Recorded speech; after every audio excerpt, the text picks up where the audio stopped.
And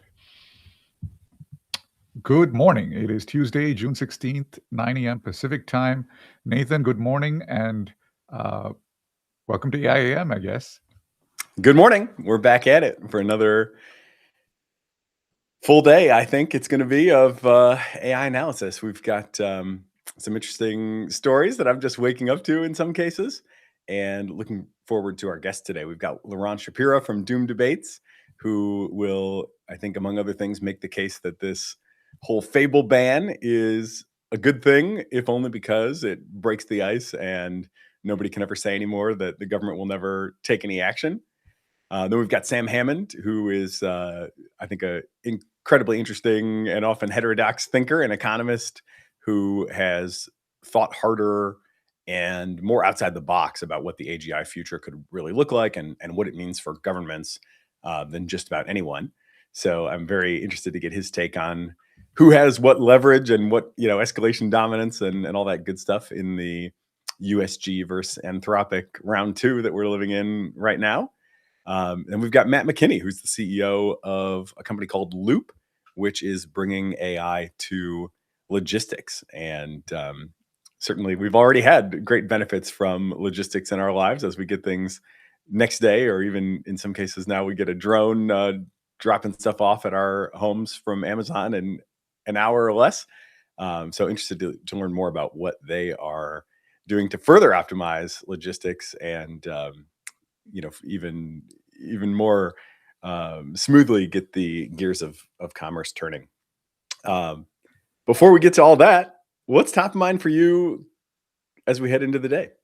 So, just to set the stage on what's been happening overnight, the Cursor acquisition is now at play. So, as you know, SpaceX made an offer for Cursor before SpaceX went public.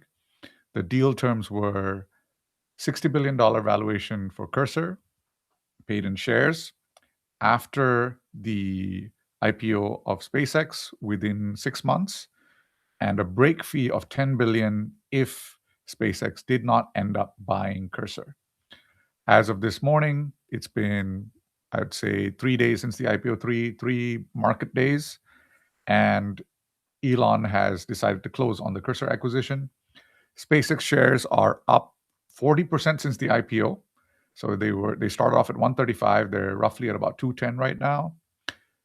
And it is about 5 or 6 days before a major unlock. Once SpaceX earnings comes out, another portion of the shares gets unlocked. Right now, only 5% of SpaceX is floating. And so people are saying that the shares are artificially inflated. Elon has chosen this point in time for the Cursor acquisition to be closed. And there are more details coming out on what happened between Cursor and Anthropic. Number one, Cursor made up 40 to 50% of Anthropic's revenue. Anthropic initially told Cursor that Claude Code was just a research effort. And then after they went ahead and cut off Cursor from Claude, Cursor entered this existential kind of zone where they were about to lose the company. They're about to die. And this is at this point, a decacorn about to die. And that's the point at which Michael Truel reached out to Elon and decided to go ahead with trying to figure out a way to move forward. So some of these details are shocking, are new to me.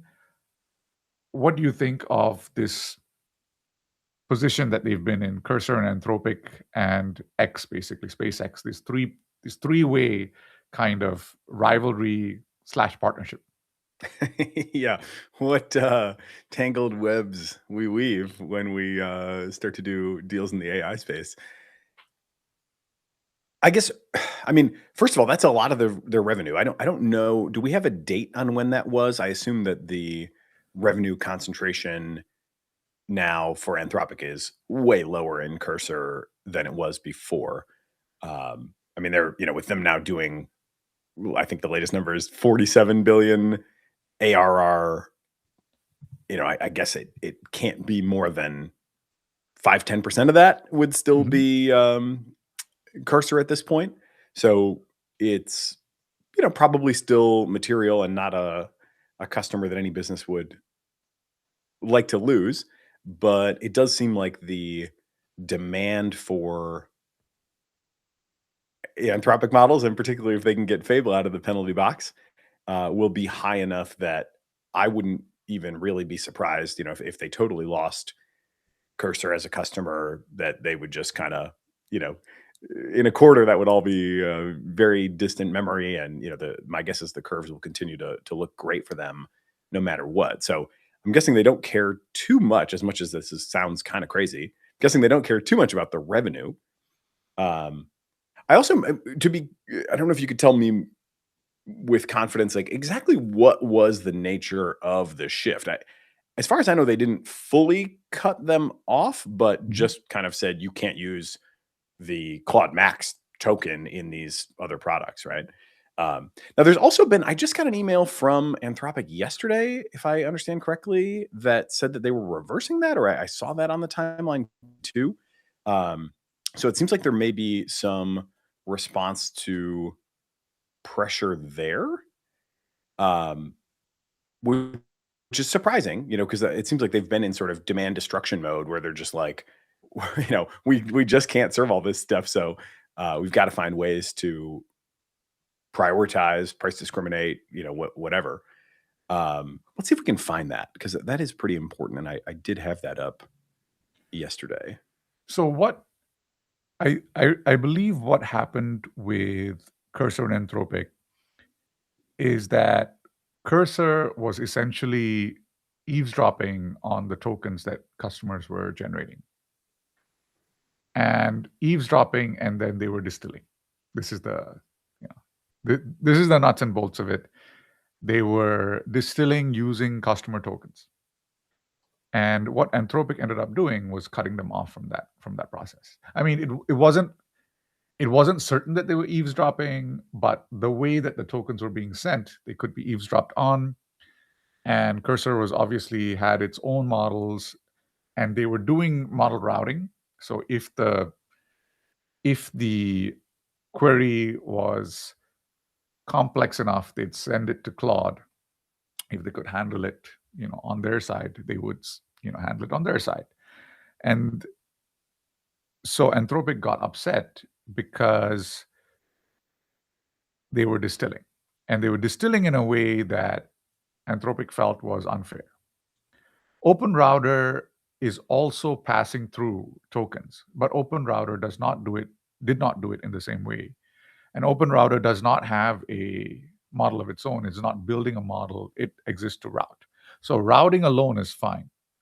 It's the routing plus having your own model and downshifting the model that starts to go into kind of gray area territory, and eavesdropping on the tokens, therefore buying basically cheap, training data and distilling the models very quickly. Because when Cursor does 50% of the volume, monotonically, after a few weeks after the model is released, they start getting to kind of 80, 85, 90% of the performance of the model very quickly with the tokens that they have.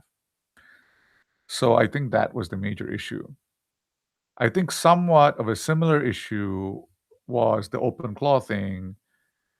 It's a little bit interconnected, but the OpenClaw thing was also overuse. The patterns of agent token use are very different from the patterns of consumer or normal human use. And OpenClaw subscriptions, Claude, which is being used on OpenClaw, is very unprofitable because people were token maxing. And so that at that point, I think Anthropic wanted to cut them off. And then now, yes, you are correct. They are reconsidering and letting people use Claude in other services as kind of an input into other products. So it's a little bit unclear where we are going forward. Yeah, and it's going to be interesting too to see how I mean, all these entities are increasingly super powerful, but they all have these pretty important leverage points over one another. And I'm not sure how this will, obviously, to say the least, we're going to have some, we should expect the unexpected in terms of how these relationships might evolve. But just to recap, right? It's like Cursor was highly dependent on Anthropic for their intelligence. Anthropic was at one point highly dependent on Cursor for their revenue. Now, Anthropic is highly dependent on SpaceX AI for compute, which also makes SpaceX AI dependent on Anthropic for revenue.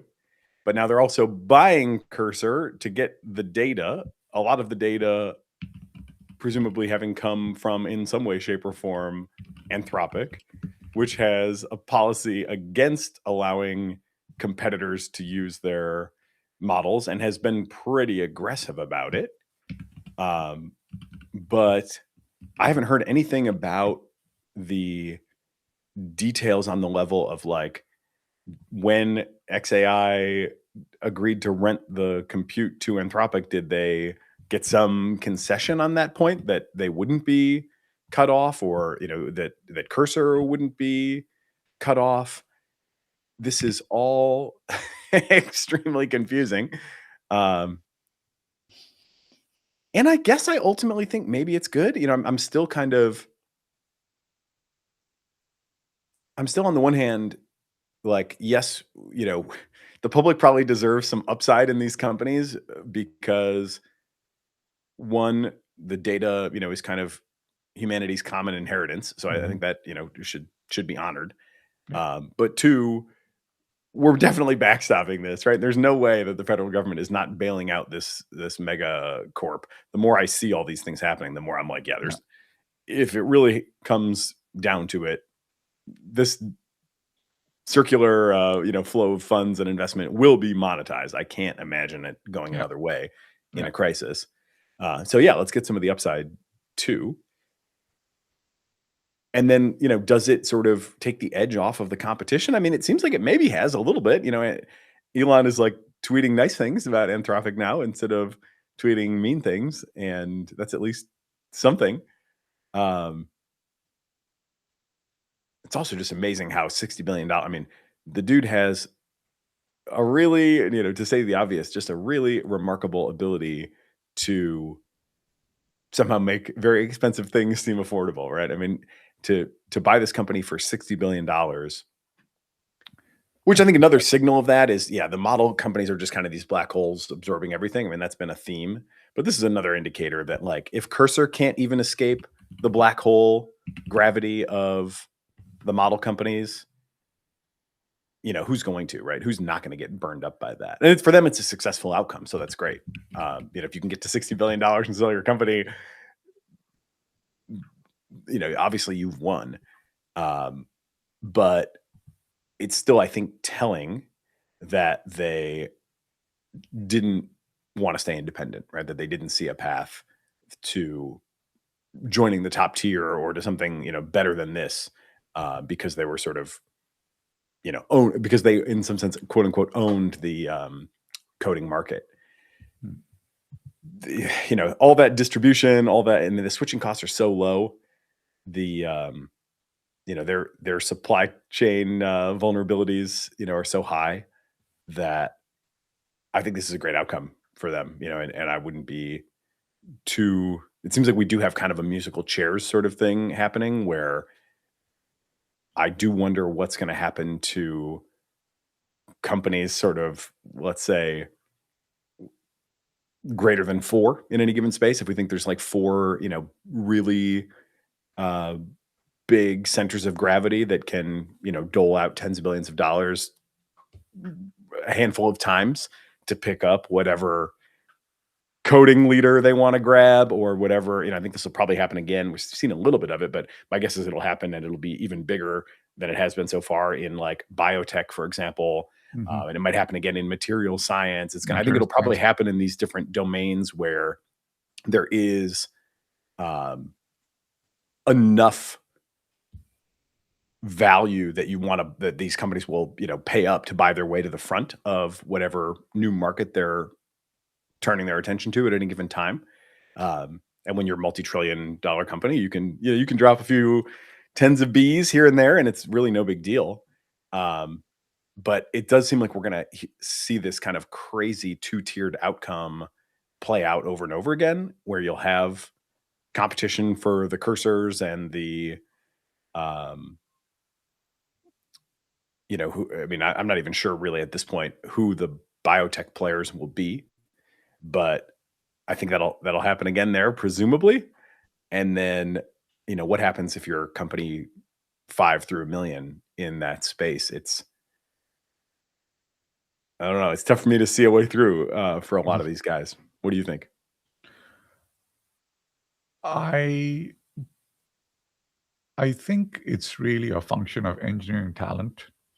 Cursor had some ridiculous talent. They had people from Midjourney, they had people from Google DeepMind, people from OpenAI. So they had accumulated a bunch of very high-profile technical leaders, and I think that is what is driving the entire market. Um, who are the technical leaders who can actually make a difference? And can you hire them? Can you afford to hire them? Can you afford to tell a narrative that allows you to hire them and then allows you to raise capital? And Elon is a very good judge of technical talent. What he has shown, though, is that he is not a good manager of AI researchers. I think that's been proven over the course of the cycle. And I think it's a bunch of different things. It's the kind of metrics-based management, which doesn't work that well with AI research because sometimes you need to commit large amounts of time to do research which may not be very fruitful but is higher risk.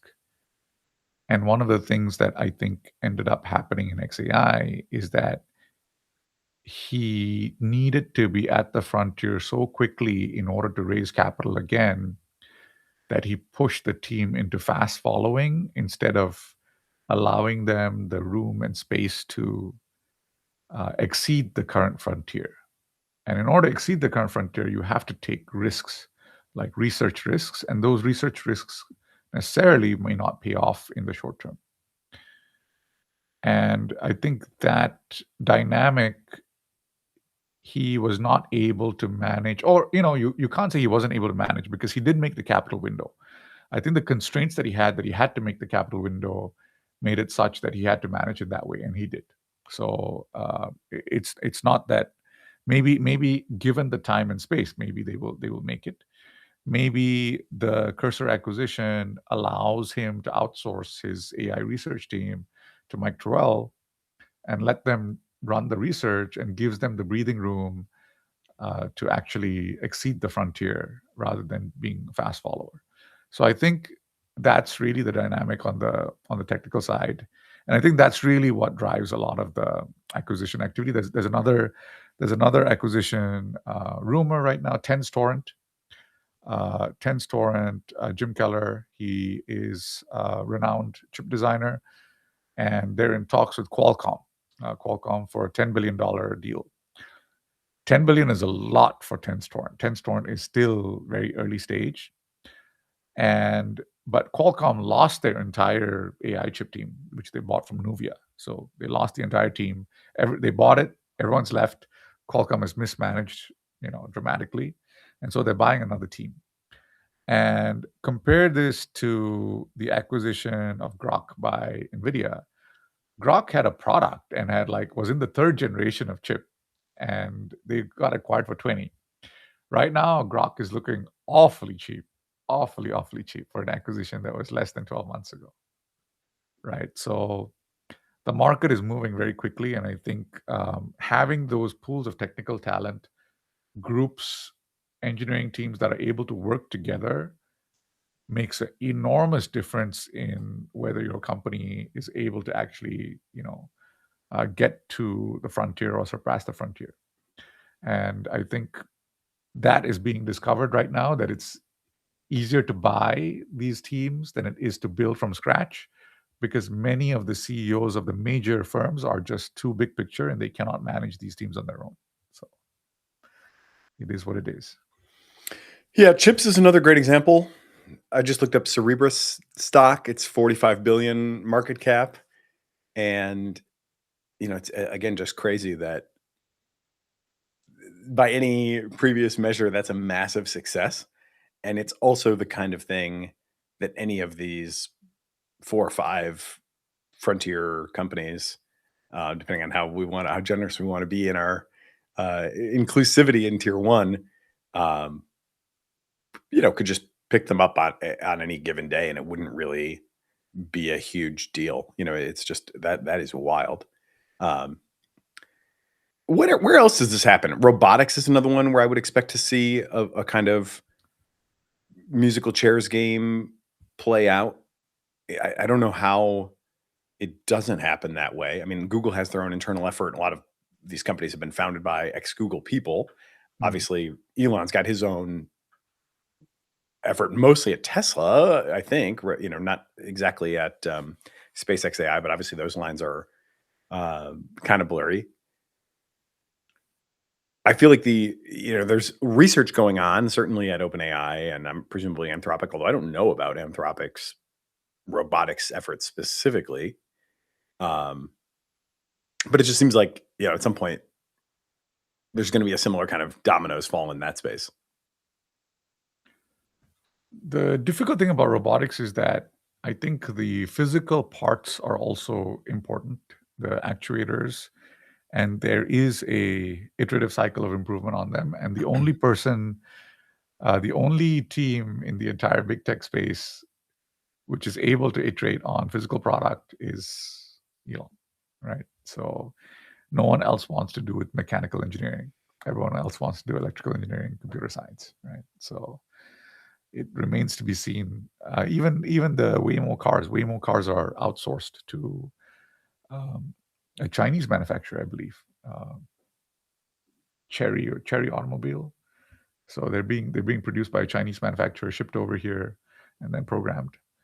Um, so it remains to be seen whether or not any of the other firms will actually enter physical product, having manufacturing facilities. And without the manufacturing facilities, the iterative loop is much slower. So this is what Elon can depend on. He's the only kind of cyberpunk Zaibatsu, with all of the aspects, all of the physical manufacturing and the technical engineering talent and the capital and whatever is necessary. He's really built this Asian style Zaibatsu now. Interlinked technical teams which kind of touch each other and then like produce product at the edges. It's amazing. Yeah. Although you wonder, I mean, obviously there's a huge amount of value there, but vertical integration and, just post acquisition merger strife, I mean, all these things that used to be just so difficult, that made so many acquisitions fail and made it so Yeah. hard to buy your way into markets. Yeah. I feel like those barriers are, at least for the frontier companies, probably coming down a lot. It's just so much, even I see this in my own personal, writ small version, where it's like, oh, somebody just put out a new personal AI framework. I'll just point my agent at it and have it kind of go through and see what's there and what we can use. And, I did one the other day. A friend sent me something and I was like, okay. And this was in the brief Fable shining moment. I was like, go look at this repo, tell me everything we should adopt from what they've done, and give them a report back of everything we've done that they might ought to consider. It's just so easy to do that stuff now that it's much easier to be bullish on an acquisition that previously you might think could go sideways for any number of ways. And now it's like, well, the country of geniuses in a data center can probably figure out how to make sure we don't fumble the value of this IP that we just created.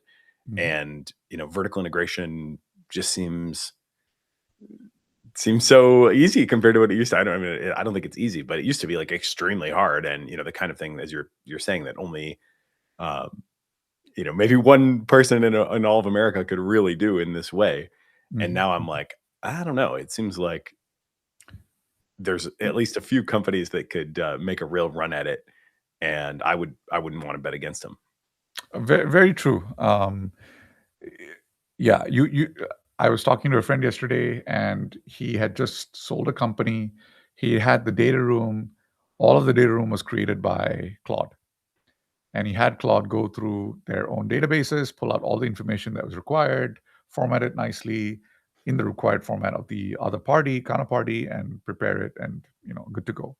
And so all of the merger frictions that we used to see about, like, CRM integration, or systems integration, operations integration, all of those things become suddenly better, right? All of those transition points become better. So maybe what ends up happening is that the risk of integration, the integration risk, that post merger integration risk, falls dramatically, because now it becomes so much easier to coordinate standard operating procedures and systems and all of this stuff, which is like a headache, and it just becomes kind of very fluid and manageable because of AI. And so that would be kind of a second, I guess, a second order effect. A second order effect is that mergers become more frequent. So the entire market for companies itself becomes more efficient in that sense, because the frictions have been reduced. So that would be a second order effect of AI adoption, I guess. Yeah, I do kind of wonder if that also maybe extends to companies being willing to buy multiple targets out of a single market. Mm. This seems like it was almost never done in the past. You would like pick a winner and you'd have to kind of bet on that horse. And you already had a lot of concerns about what is integration going to look like and all that stuff.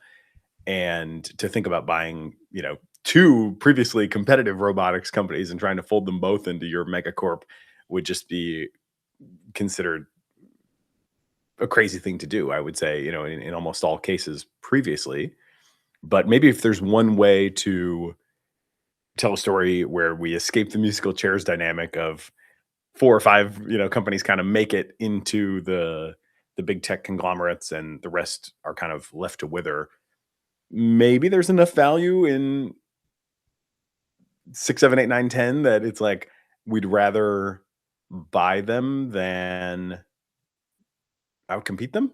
Um, Maybe, It's what would they have to have that would make that valuable? I mean, it still seems like you'd need something distinctive, even if you wanted to bet that like we can make all the logistics and integration and all that. We can make all the friction go away, so we can very confidently say we're going to get the upside.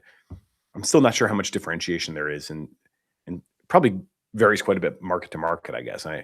Would it make sense to buy two humanoid robot companies?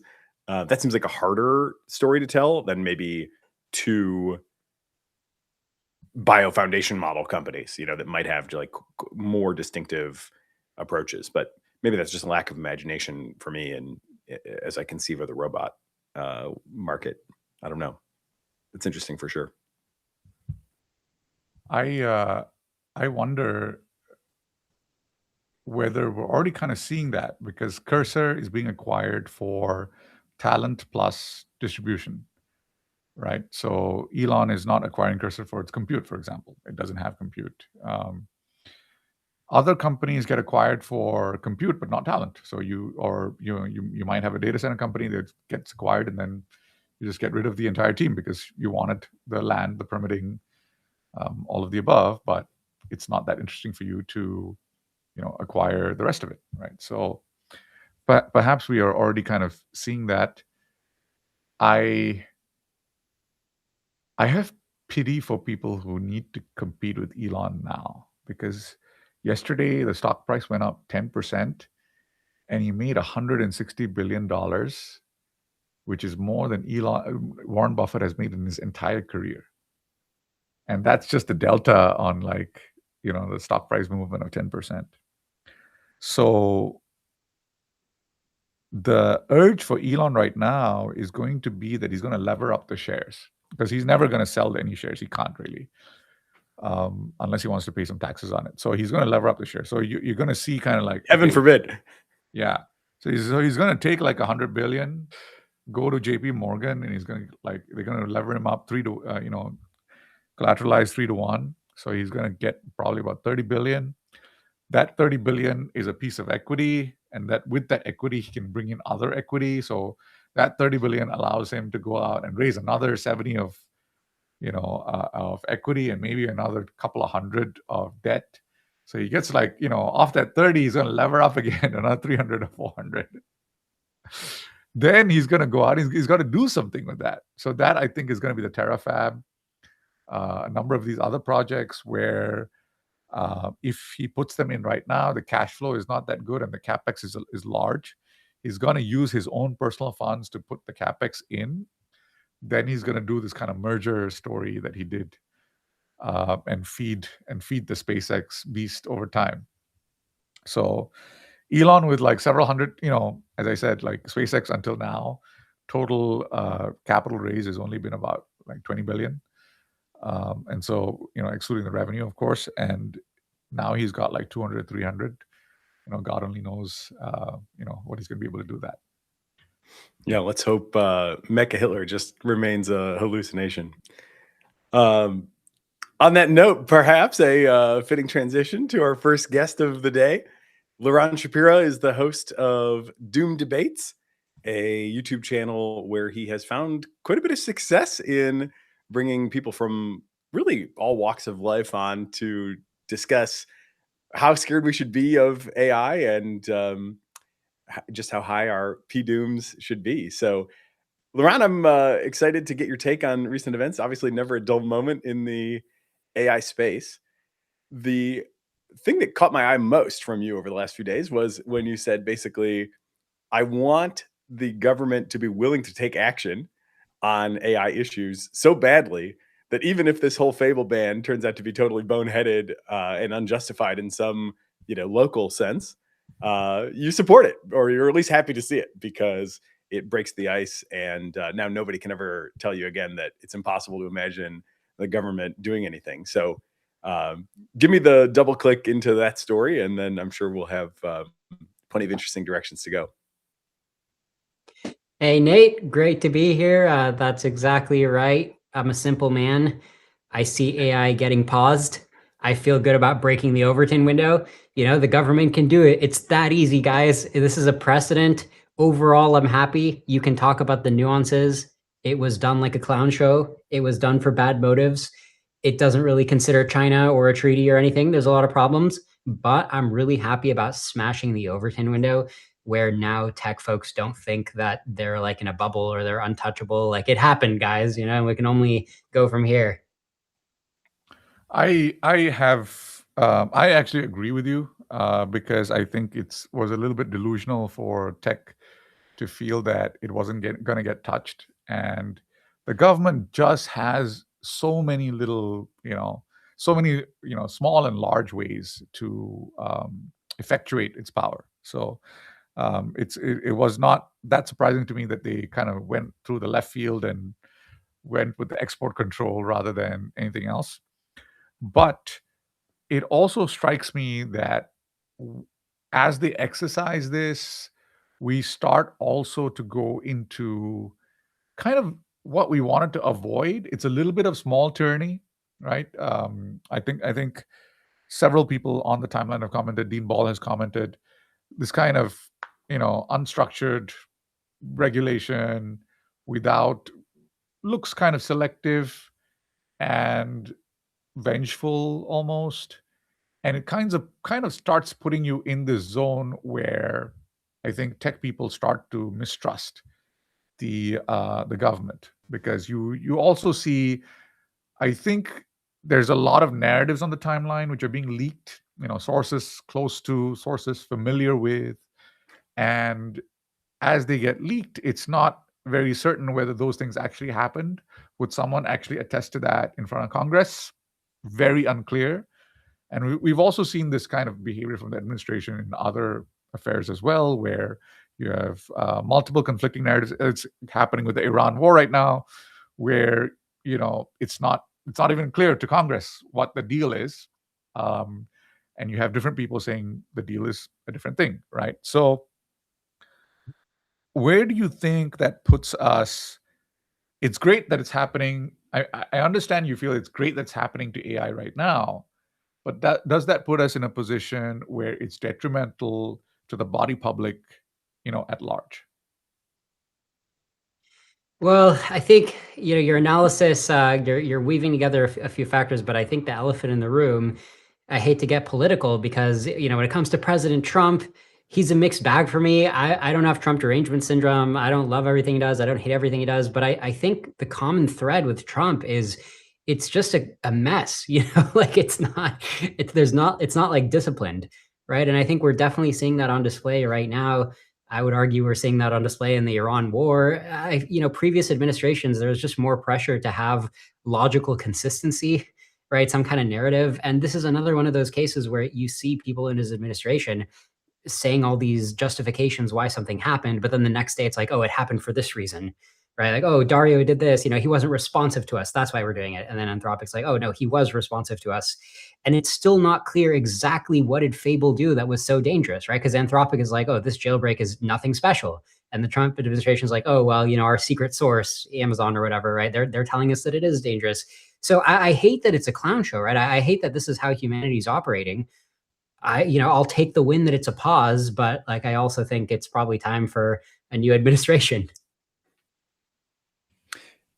One thing I think you should share with folks who may not know you, I think like many people that are worried about big picture AI safety issues, your background is one of being, I would say, techno-optimist and libertarian for the most part, right? So Totally. how much are you personally missing Fable? And, what was your kind of initial impression of it that I know is superseded by your big picture analysis, but how did your first few days of Fable unfold, and how bad are your Fable withdrawals? My Fable withdrawal is not too bad because I'm not pushing it to the limit. I'm not doing hard research. My main use case for Frontier AI is Claude Code on like a regular production app that has thousands of daily users, but it's not super hard to serve. So my experience using Claude Code is actually that Opus 4.8 or even going back to Opus 4.6. If I had to go back to Opus 4.6 fast mode, I'd actually still be pretty happy. That's like my threshold of where I'm happy. So when Fable came out, they said it's more powerful, but it's slower. But typically when I give Opus 4.8 a big project, I am pretty happy with the results. I don't mind giving it a few comments and letting it work again. If anything, I would actually prefer more speed to more quality for my use case at this time, right? But then again, I'm not on the frontier of computer security. I'm not trying to do anything super novel. So I'm not experiencing withdrawal right now. Interesting. Did you notice I mean, for me, I wouldn't say it was so much coding, but in the more general purpose knowledge work type stuff that I do, I just found its outputs to be notably better. And I was kind of like, oh, this is going to change how I work. I'm not going to need to be so precious about my language anymore. I need to actually kind of recalibrate how I think about like authorship or shared authorship with AI. Did you experience any of those kind of feelings? I can't say I did firsthand, but I've been reading a lot of other people's accounts. And my vague impression of what's going on with Fable is, obviously the time horizon is blasting forward. If you talked to me a few months ago, I would have said the Achilles heel of all of these AI models is robustness, right? It's like they'll do a bunch of work and they'll mostly get it right, but they'll make a few mistakes. And the mistakes pile up because the error correction isn't robust. And that's the source of the time horizon problem, right? Is they pile up too many errors, too many lethal mutations or whatever.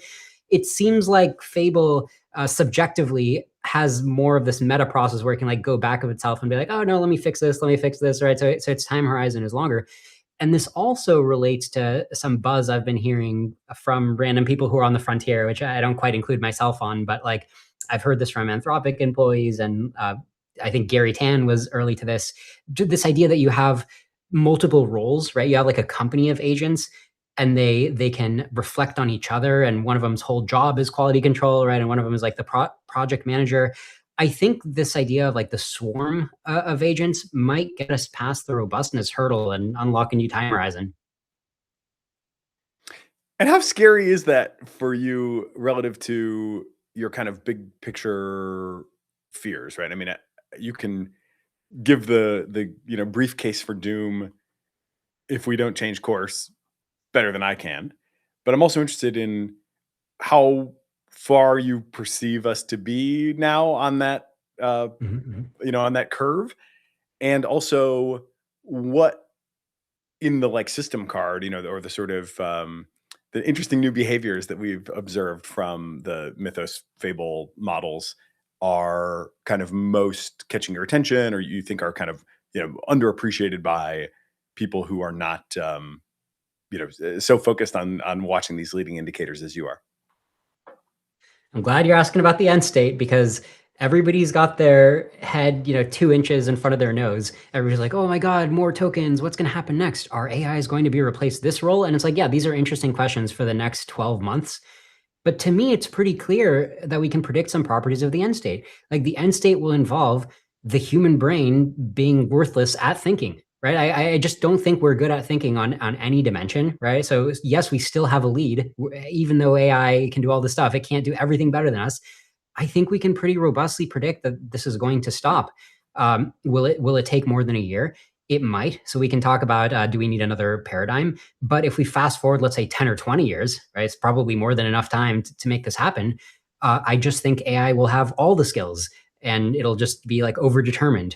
And I also think that the universe is malleable to AI. So I think not only can AI write code, I think that AI will be able to manipulate atoms really well. That's right. I went there. I think nanotechnology is physically possible, right? So people tend to just not dream big enough in terms of what this universe allows when you have a grown-up intelligence operating it, right? Like this universe is not really meant for humans to operate it. We just kind of punch above our league when we try really hard, right? But this AI, I think a good mental model of AI is it can just make a blueprint for where it wants the atoms to go, and then they'll mostly go there, right? But minus some heat exhaust. I actually completely agree with you, but I wonder why I end up taking the optimistic viewpoint of that capability will be used to expand humanity's kind of frontier, and why you have the exact kind of opposite viewpoint that it is a doom scenario. I mean, I would turn it around on you, right? It's like, what makes you so optimistic? Because I think the key moment for me is I just think we're going to lose control, right? We're going to have this AI, which is incredibly powerful, but the linkage between what it wants to do and what we would want it to do, I think at some point we're just going to break the link. Like there's too much power and there's no natural persistent link. Like getting the link to hold as it's scaling up and going through all these transformations and copying itself. This is what people aren't imagining, making new versions of itself from scratch, right? So all these transformations are happening. All these successor AIs are happening. And you think the human species is back here still holding some kind of leash? I just don't really see it. So again, to push back, why is that even important that humans maintain control? Because let me give you an example. Yeah. The average, let's say, about 50% of humanity is probably still doing kind of subsistence or near subsistence farming, or small shopkeepers, etc., across the world, right? How much control does the average farmer in Uganda have? Like, does that person have control? I mean, and are we judging, what relationship does that person who maybe got a, smartphone like 2 years ago, what relationship does that have of control? Like, what aspect of control does that particular human have? And how does this relate to that particular human? So you're leaning on the convenient fact that when there's a farmer in Uganda, their territory is, far away. It's causally distant. So like somebody in the United States, we don't have a button available to us, even though we're a rich country and we have more control over the world per person, we have more power. We don't have a convenient button we can press that will go harvest the atoms over in Uganda and then deposit $1,000 in our bank account. We don't have that button. It is ultimately a matter of intelligently configuring atoms to get there. I mean, it's kind of like a code base, right? Since I got Claude Code, my code base is a lot cleaner because I'm running all of these cleaning processes, right? I'm investing more in the code because it's cheap for me. Similarly with Uganda, right? That's kind of like it's just unused resources from the AI perspective. Once we get enough power, it's like, okay, yeah, let me harvest all the land in Uganda. Like, who's going to stop me? And then it only comes down to me caring for the Ugandan farmer. Okay, I'm not going to kill him, but the AI might not care. That does not make sense at all because they are linked to the market economy. And in fact, what we do end up doing in the United States is we press a button, and that's called the buy button. And that buy button ends up harvesting the cotton in Uganda. That's literally what we do. We go to Amazon and you press the buy button, and as a consequence Yeah. of pressing that buy button and through the linkages of all of these like entities, which are all like small mini AGIs here, all these companies in the middle, like hundreds of these companies, the logistics firm, the firm supplying the fertilizer, the firm doing the milling, all of these firms in the middle, and then we get the product, in our backyard. So I basically resist this idea that that button doesn't exist, already exists. That button exists. We push it every day. It's the Amazon button. Well, this is kind of the common argument of Ricardo's law, right? It's like, oh, we're trading with them, right? So why won't the AIs trade with us?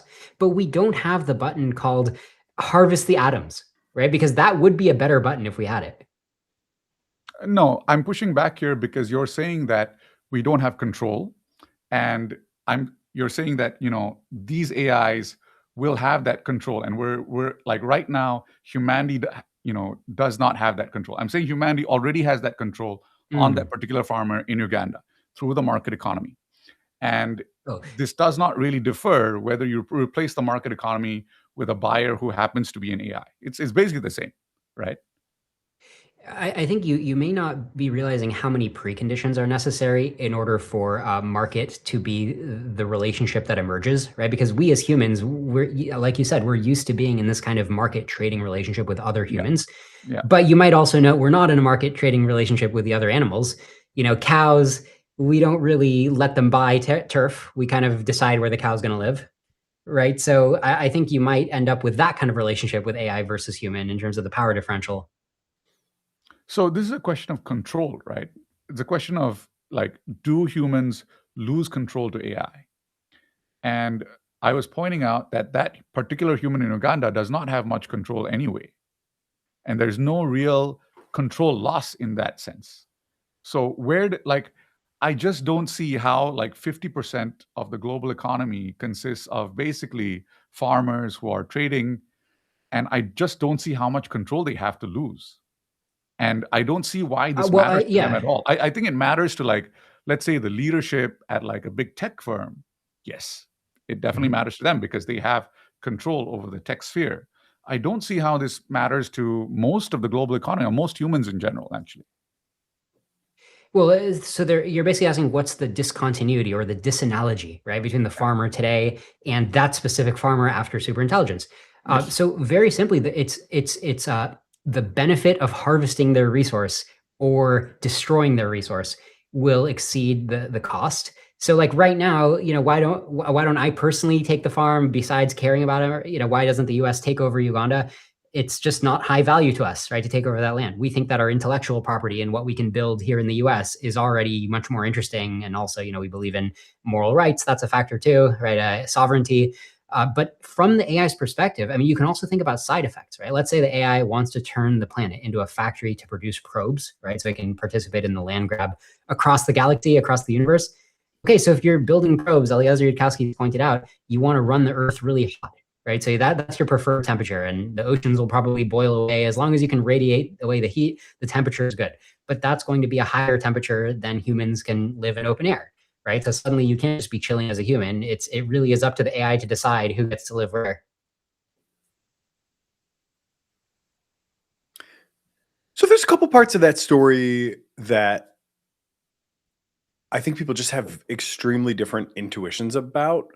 One, and even including in the camp of people who are very worried that we're going to end up in a bad outcome. One is like, how long does it take? There's sort of the fast takeoff Foom scenario where we all drop dead suddenly, And then there's the kind of, gradual disempowerment vision where this maybe happens over, maybe not a super long period of time, but through a bunch of locally sensible decisions that, I guess we should let AI run our company now because it is going to probably do a better job than we are. Kind of played out everywhere. Next thing you know, it really is kind of AI's running the show, and we're maybe sort of okay with it at first, but there's a lot of potential for drift over time. Of course, there's also the question of like, should we be optimistic that we, have kind of put Claude or whatever into the benevolent basin that it might just kind of stay in?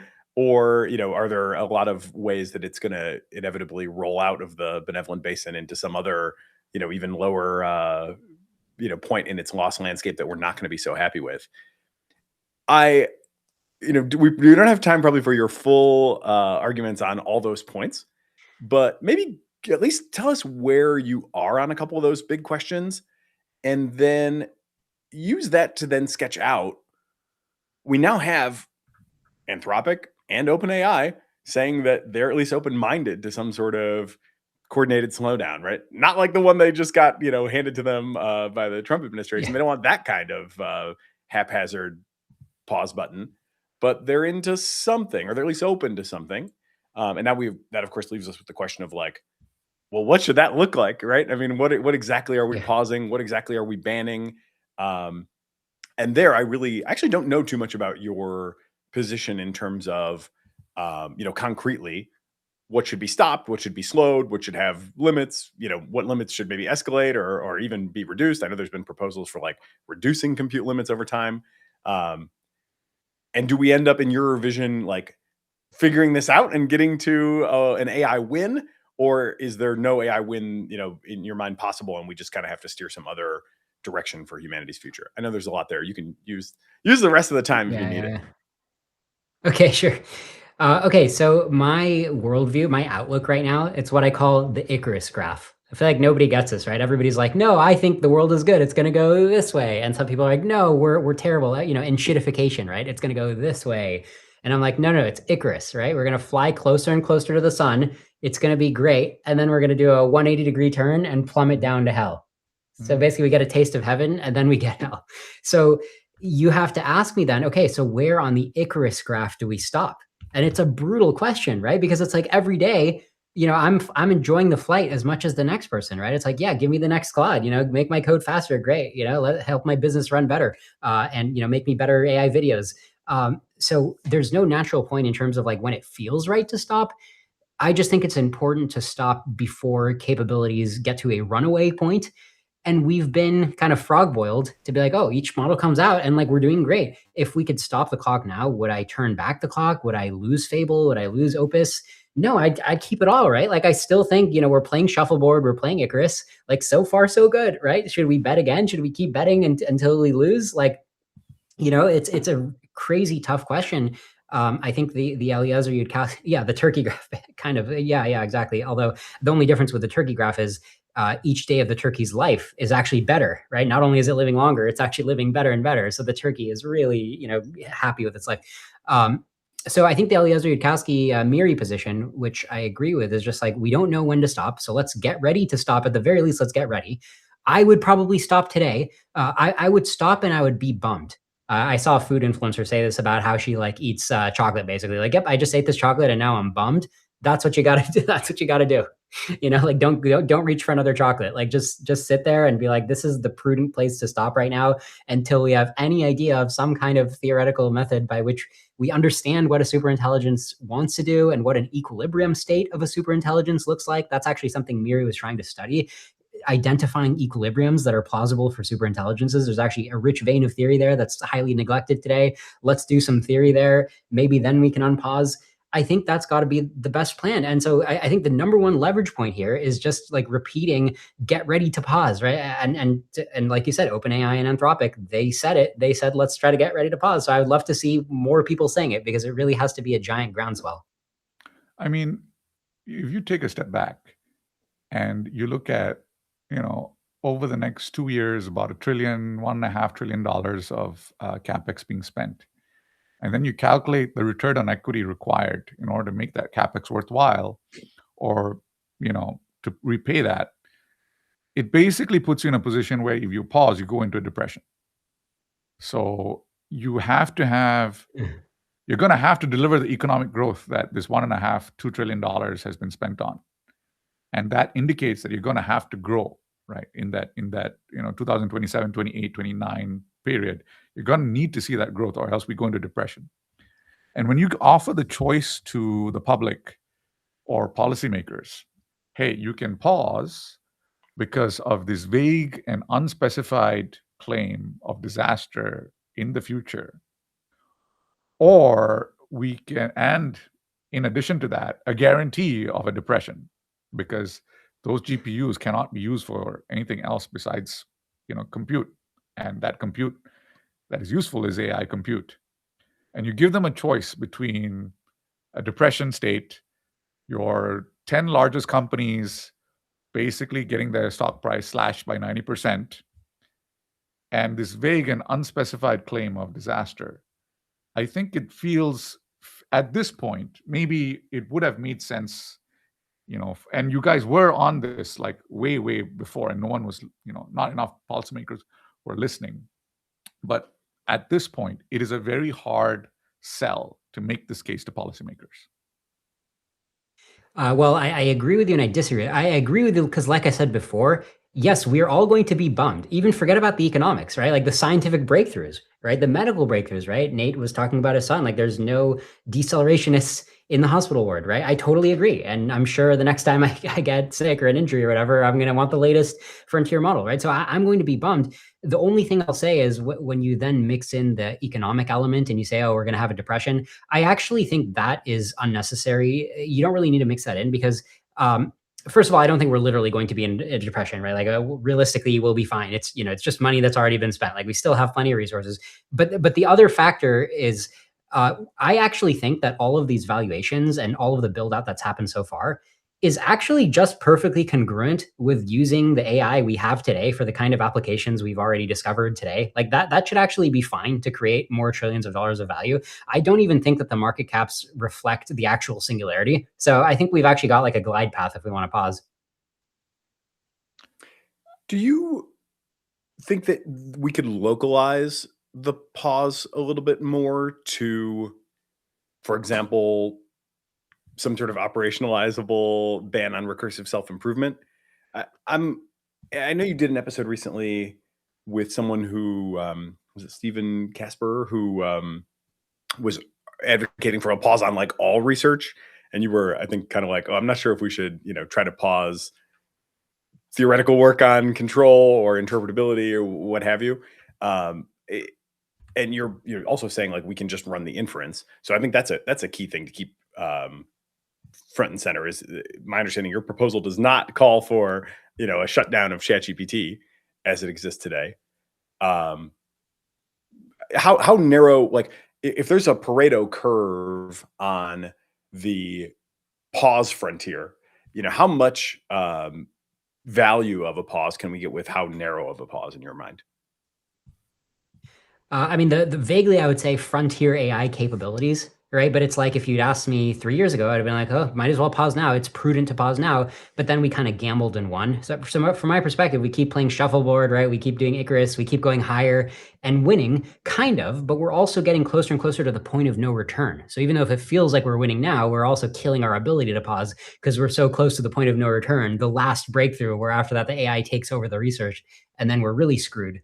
Right. So basically, I think roughly a good policy is, okay, no more frontier capabilities upgrades for a while, right? Like it's just too dangerous. And I know that concept is hard to communicate to people when every day life is getting more awesome. Like I think we're in a screwed situation, but that's just what I think is prudent.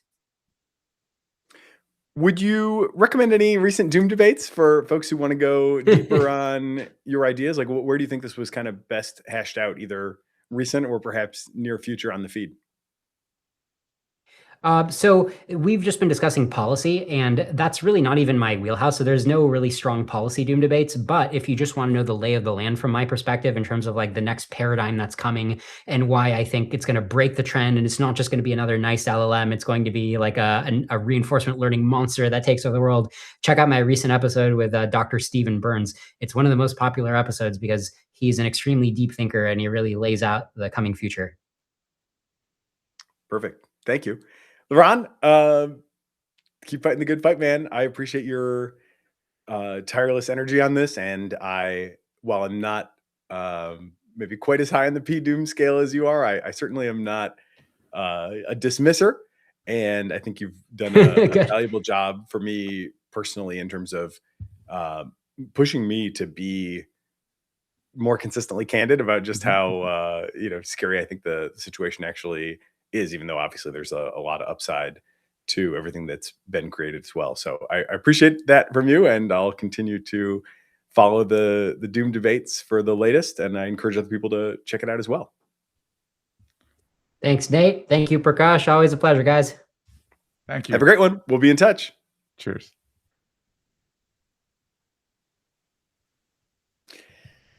All right. Well, hello. Next up, Sam Hammond. I think he's a returning guest. Folks probably know the basics on him. Is there any way to summarize Sam Hammond in basic terms? Galaxy brain thinker, willing to take on anything from the power dynamics between sufficiently advanced AI companies and the sovereign state, all the way to more recently the possibility of AI consciousness. So range is incredible, and ideas are always provocative. Welcome. Thanks, guys. Thank you. And let's make some good clips. Yeah, here we go. You're speaking for Kash's language there. He's our clip master, with obviously a lot of AI help. Okay, we're in this Fable moment. Fable is banned. How would you, and you've written very interesting and provocative things, as I alluded to, around like, at some point, these companies could become powerful enough to really challenge the state. Mm-hmm. Doesn't seem like we're there yet. Or maybe Dario's just playing like a very conservative sort of patient strategy. How would you handicap the power that each side has in this current standoff? Like, what does the leverage look like? Why do you think we're seeing the strategy from Anthropic that we are? What would it look like for them to, potentially try to play some sort of hardball? I'm a little confused, honestly, by the dynamics as they've played out so far. Yeah, you and me both. I mean, it clearly caught Anthropic off guard, right? Dario was at a wellness retreat or something like that. I think they thought it was the worst was behind them. And the actual complaint or the catalyst for this, even as it's been reported out and more details have come out, is kind of bizarre and confusing. It's like a jailbreak that isn't really a jailbreak. It's like the model doing its job at patching cyber vulnerabilities, the sort of thing that GPT 5.5 can do as well. So it looked at first like to me that it was purely a punitive thing. This was round 2 of Hegseth's war on Anthropic. Now, as the details have come out, it seems more like it was a weird kind of miscommunication from, the team at Amazon to try to get in touch with Dario, couldn't, called Besant directly, apparently. And I think part of this was also the overlay of the ONDC executive order on cyber, the 30-day review period, where, at least in retrospect, it seems like a lot of the safety classifiers that Fable had that people were complaining about were partly, and this is me sort of speculating, concessions to the NSA and to the White House to say, if we're going to release this model, we got to make sure that the cyber vulnerability elicitation capabilities are not widely available, and that we don't let China, which has tons of remote access to our models, use it to bootstrap their own ecosystem. So that at least to me, it's helped to sort of backfill the mystery around like the intensity of the safety classifiers on Fable, and especially the sort of suppressed clandestine suppression of AI R&D. So, but like on the surface level, it looks like Anthropic was bending over backwards to get that model out. But I think it, when the dust settles, we'll look back at this as like the first trigger of that executive order, and the wielding of that 30-day review period to pull back. Unfortunately, I think they've gone with this export control as the enforcement, partly because it's the easiest thing on the table, and BIS has like pretty broad authority, including over software export controls.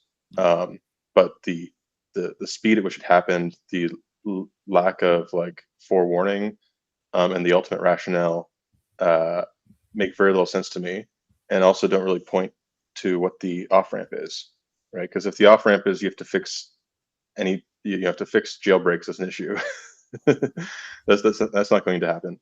And so my sense is like the Anthropic team that came to town, they brought Nicholas Carlini and some other more technical folks to brief the government. It was partly just like getting them up to speed on like, sorry, maybe we scared you too much with Mythos, but like here's the reality on the ground and like what's actually technically feasible. So let me take a step back and let's not look at what has happened, because it's in a haze of like it's a fog of war.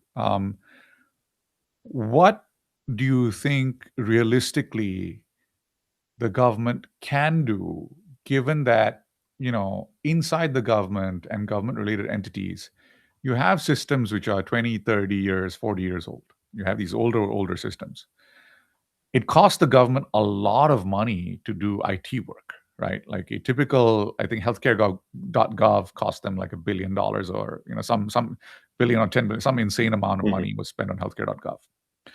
And a lot of it on consultants to kind of migrate data and like regularize database tables and normalize all of these things, like very, very basic work, right? So, and it takes them a lot of time too, because they have all of this like procurement policies about like what they can procure and how they can procure it. So when you have a government that moves at this kind of like speed of like, IT work that takes, years and decades to do, and then you have exposure, these models starting to expose gaps like every month, every 2 months, 3 months, week. And what the government is really asking for is kind of like this kind of breathing room in order to do what it needs to kind of, secure its systems. But the companies are releasing these things, and at such a pace, there's no way that the government can keep, can fulfill its obligations to the public on how secure these systems should be in the time frame that is given by the advance of frontier technology. Like, and the frontier labs are just pointing out that if they don't do it in 12 months, open source will do it anyway. Yeah. What policy options does the government have? Like, how can the government actually move forward into this new world? Like, what should policy look like? Yeah, I mean, backing up a bit, Anthropic sort of pioneered with Project Glasswing this model of differential access, and is now in some ways being punished for it. The government procurement issues are kind of manifold. We put out a piece arguing that we need a more durable pathway, one not rooted just in a executive order that flows through a spy agency, but one that is led by the civilian agencies, potentially through GSA or OMB, to have some kind of fast track, some kind of authority to operate essentially across government, so that when models get released, they can be deployed like the same day. This has started to change a little bit. The Pentagon bragged a month or two ago about getting, I think it was the latest Gemini model deployed within the DoD the same day it was released. So we can move quickly, but in my experience, I've talked to folks earlier this year, maybe in January or so, from NSA, an analyst at NSA who said, I'm not sure if he was allowed to tell me this, but that they were using Sonnet 3.5, 25K context. And it's like, we can't have the most important organs of government being using models that are a year old, because a year old will look exponentially backwards a year from now. So, I think we need a more permanent pathway for deploying these models. It would also help to just, invest in basic state capacity. Right now, Casey, the Center for AI Standards Innovation at Department of Commerce, which is supposed to be the U.S. government's sort of frontline in-house capacity for everything from AI evals and benchmarks to things like prompt injection, jailbreaking research. Like, they have ML engineers on staff. They've been on total lockdown. This has been reported out by the Wall Street Journal and validated by others. They're not allowed to take meetings. They're not allowed to publish their research. Apparently, they have significant publications sort of on standby, including evaluations of Chinese models that would be interesting to the public. But they've been basically frozen. And so you have instead, the Office of National Cyber Director and Secretary Bessent and folks who have, very limited AI background calling shots. And a lot of these things require actual technical knowledge. Even if you get a briefing, you need someone trusted to be able to sort fact from fiction and make sure that the companies aren't talking their own book and things like this. So, beyond having a dedicated fast track for these models, first, do no harm. Let's invest in the state capacity we already have. Let's unlock that capacity. Let's lean on their expertise. Also, things like CISA. CISA nominally has authority over civilian critical infrastructure, but they've been gutted and need to be rebuilt. So there's just a lot of missing pieces, and instead we're sort of improvising. So I guess I have the same question for Casey as I have for Anthropic. Why do you think everybody is doing what they're told so much? It seems like we're in this weird moment where it's, even if we just talked to Liron, who sort of is very welcoming of the move, even though he recognizes that it's ham-fisted and far worse than even second best, right? And yet we're not seeing, whatever research is ready to go, we're not seeing it leaked. I'm kind of surprised, if there's research that's of interest to the public and people, people that went to work at this government agency, generally speaking, could have taken a lot more money in the private sector, right? I assume a lot of them have got to be pretty pissed at this point that I came to do this public service and now you're just screwing with us for no good reason at all. But apparently going to put this into some classified territory, which I'm not hearing really any voices say that sounds like a great idea other than the people doing it. And yet, so far nothing is leaked, and we haven't even seen the letter, that the government sent to Anthropic. The longer this goes on, the more it feels to me like an OpenAI board scenario where it's you've got to have an explanation at some point, or it's going to become clear that you don't have a good reason for what you're doing, and the world is going to kind of judge it that way. But the parties most directly affected are being incredibly docile. Yeah. Do you think that they just don't have any other options, or do they have some faith that I'm long since lost, that the Trump admin's gonna clean up its mess? How do you account for that? I'm very confused. I am too. It reminds me of the Joe Weisenthal joke about American culture. It really depends if you can save face. We have this face saving. And in the administration, they've clearly pulled the trigger pretty quickly on this. Still not clear if it was Karen Cross at ONCD or if it was Bessent or someone in the White House. But whoever did, it was a pretty unilateral, fast-moving decision. It was also reported that in these these follow-up talks with Anthropic, that Trump instructed Lutnick to be more involved. Lutnick has generally been a champion of Casey. Obviously, he oversees BIS and is the one who issued the control, but I don't think it was his decision to issue the control. So, we need, this is what I meant by off ramp. If it's sort of like the Iran Strait of Hormuz negotiation. If if your demand is technically infeasible, you need to sort of walk it back and understand the issue. But no one wants to say mea culpa. And the more this goes on, the more things come out that suggest it was strictly ideological.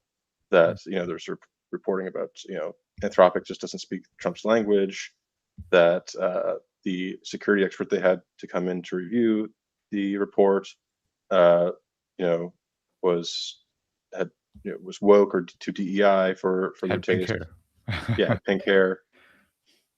This is why it's like I think incumbent that we have something that Congress actually use its voice. We need, for rule of law sake at least, to have a process that tries to achieve some of these similar ends, but is more transparent, more prospective, that uh, has opportunities for appeal. Because right now it's either the worst case scenario is the Schmittian, rewarding friends and punishing enemies, which is not great precedent. At best, it's like a confusion given lack of technical expertise and a false sense of urgency. But in either scenario, having this be all done in the shadows is like far from ideal. It makes it really hard for us on the outside to know what the heck's going on. So one thing I wanted to, I have a viewpoint that yes, there are parts of the Republican like ideology or party or Trump that caused this, but at the same time, if you had a Democratic administration, there would have been some other sticking point for some other AI firm that would have also, because as the AI firms gain power, they start to take on power that in some cases starts to antagonize or supersede Mhm. or argue with the state or critique the state. And so I have this viewpoint that it's a little bit unavoidable that if not this rut, there will be some other Oh, pothole in I the road. 100% agree. And so how do you think the state and these AI labs can actually collaborate? Like, let's say we have this falling out now, and then they figure out a way for collaboration. What does that collaboration look like going forward? Yeah, and, I mean, in some ways, we're in the good timeline for this. I've written before that superintelligence is a direct challenge to the sovereign. Political theory 101 suggests that the state would intervene at some point to building a Manhattan Project times 100 in the private sector isn't tenable over the long run. And it's but by good timeline, I mean like we have companies, really three leading companies, all of whom have like direct allegiance to the U.S. government, have bent over backwards to not just comply with existing law, but to proactively put forward frameworks for fostering deeper integration with the U.S. government. And I worry that like we are, um, and by we I mean the White House is not taking those overtures gracefully, and instead, um, you know, having a kind of reaction, a more reactionary response to these capabilities in a way that's not realistic. Like to Nathan's point earlier, these capabilities will be widely available and open source within a handful of months. Um, you know, there are models probably already trained and in the process of being post-trained that will supersede Fable and Mythos at all the labs. And are they going to get the same treatment? And if not, that's its own negative. And not that this is a good policy, but even bad laws should be fairly applied, right? For equality of law sake. Um, so what my hope is that we can learn from this. At least the companies are more than willing to work closely with the administration. They've retrofitted data centers to be in compliance, and all these other demands that have been put on them. But it requires sort of two to tango. Like if trust is a two-way street, and I think if there's any lesson that Anthropic should take away from this is that they can't ignore politics, right? They've heard this critique for over a year now, that they've sort of been blithe about the need to invest in the ideological side of their project, and ideally, like maybe not Dario at this point, but like someone at Anthropic should have like all the key principles in a Signal group chat. That's I guarantee you, Sam Altman, Greg Brotman, others have really continuous conversations with all these stakeholders. And the thing about this administration in particular is it's very relationships driven. And if you refuse to have those conversations, you will be not invited to the party. I increasingly feel like we may be in a simulation, and if this is in fact a entertainment device for some higher level of civilization, it's like so painfully clear what the plot is, and it's such a strange juxtaposition of this incredible technology and these like $1 trillion build outs and these sort of prime forces that we're unlocking, and then the pettiness of human relationships being layered on top of that to make a mess of the whole situation over and over again is just so painful to me. I can't read the fine print on your shirt, but it might be a t-shirt from the recent weekend workshop that I believe you attended with David Duvenot and other big thinkers about risks of gradual disempowerment and what post-AGI civilizational equilibrium might look like. What were the best ideas that you heard there if we sort of abstract away from the fact that Sam and Dario can't hold hands and that one is too woke and the other's Trump's biggest donor and that kind of local nonsense? What were the best ideas for like big picture stable equilibria that we might aspire to reach? Oh, great question. I mean, there were many ideas. Not sure all of them were totally good or stable. And obviously people's timelines varied widely. We heard, not sure what was actually on the record or off the record, so I won't name names, but ranged from a proposal for having a layer between the earthbound civilization and the galactic empire that we'll have by the early 2030s, so that we don't intervene on each other, to like better multi-agent alignment research, and sort of everything in between. My perspective on this, I gave a talk that, since I gave it, I guess I'm allowed to share. It was sort of on moving beyond the 20th century regulatory state. I like to think of the 20th century regulatory state as sort of the good old-fashioned AI of regulation. It's algebraic, symbolic, formally verifiable, but also kind of brittle and narrow. And what we need to move towards is something more like the generative state, the state that's grown, not designed, and trying to recast policy in terms of, like, instead of statutes and codes of regulations, like classifiers and hyperparameters, setting outcomes and performance benchmarks and letting a process sort of hill climb on it rather than try to understand everything ex ante. And I think increasingly that's going to be needed, as we get, like, deploy agents into government, for instance. We could potentially have unprecedented insight into how government actually works. We could set basically KPIs for certain outcomes and have models basically fit the curve to those outcomes. It also gives us, what I worry about in particular in terms of like concentration of power is like the relative power of the executive branch vis-a-vis Congress and the judiciary. And one solution to that could be something like a Inspector General GPT. Once you have basically most of the government running through agents where they have full audit trails, chain of thought, you could potentially have like a pipeline to a automated oversight system that could like generate reports directly to Congress on demand, and would be difficult to turn off because you would notice. So I came away somewhat hopeful. I think there, remember a couple of years ago there was lots of discussion about like AI bias and things like this, and I think there's like a version of that that's very model focused. Like how is the model biased because of garbage in, garbage out, or existing structural inequities in the data.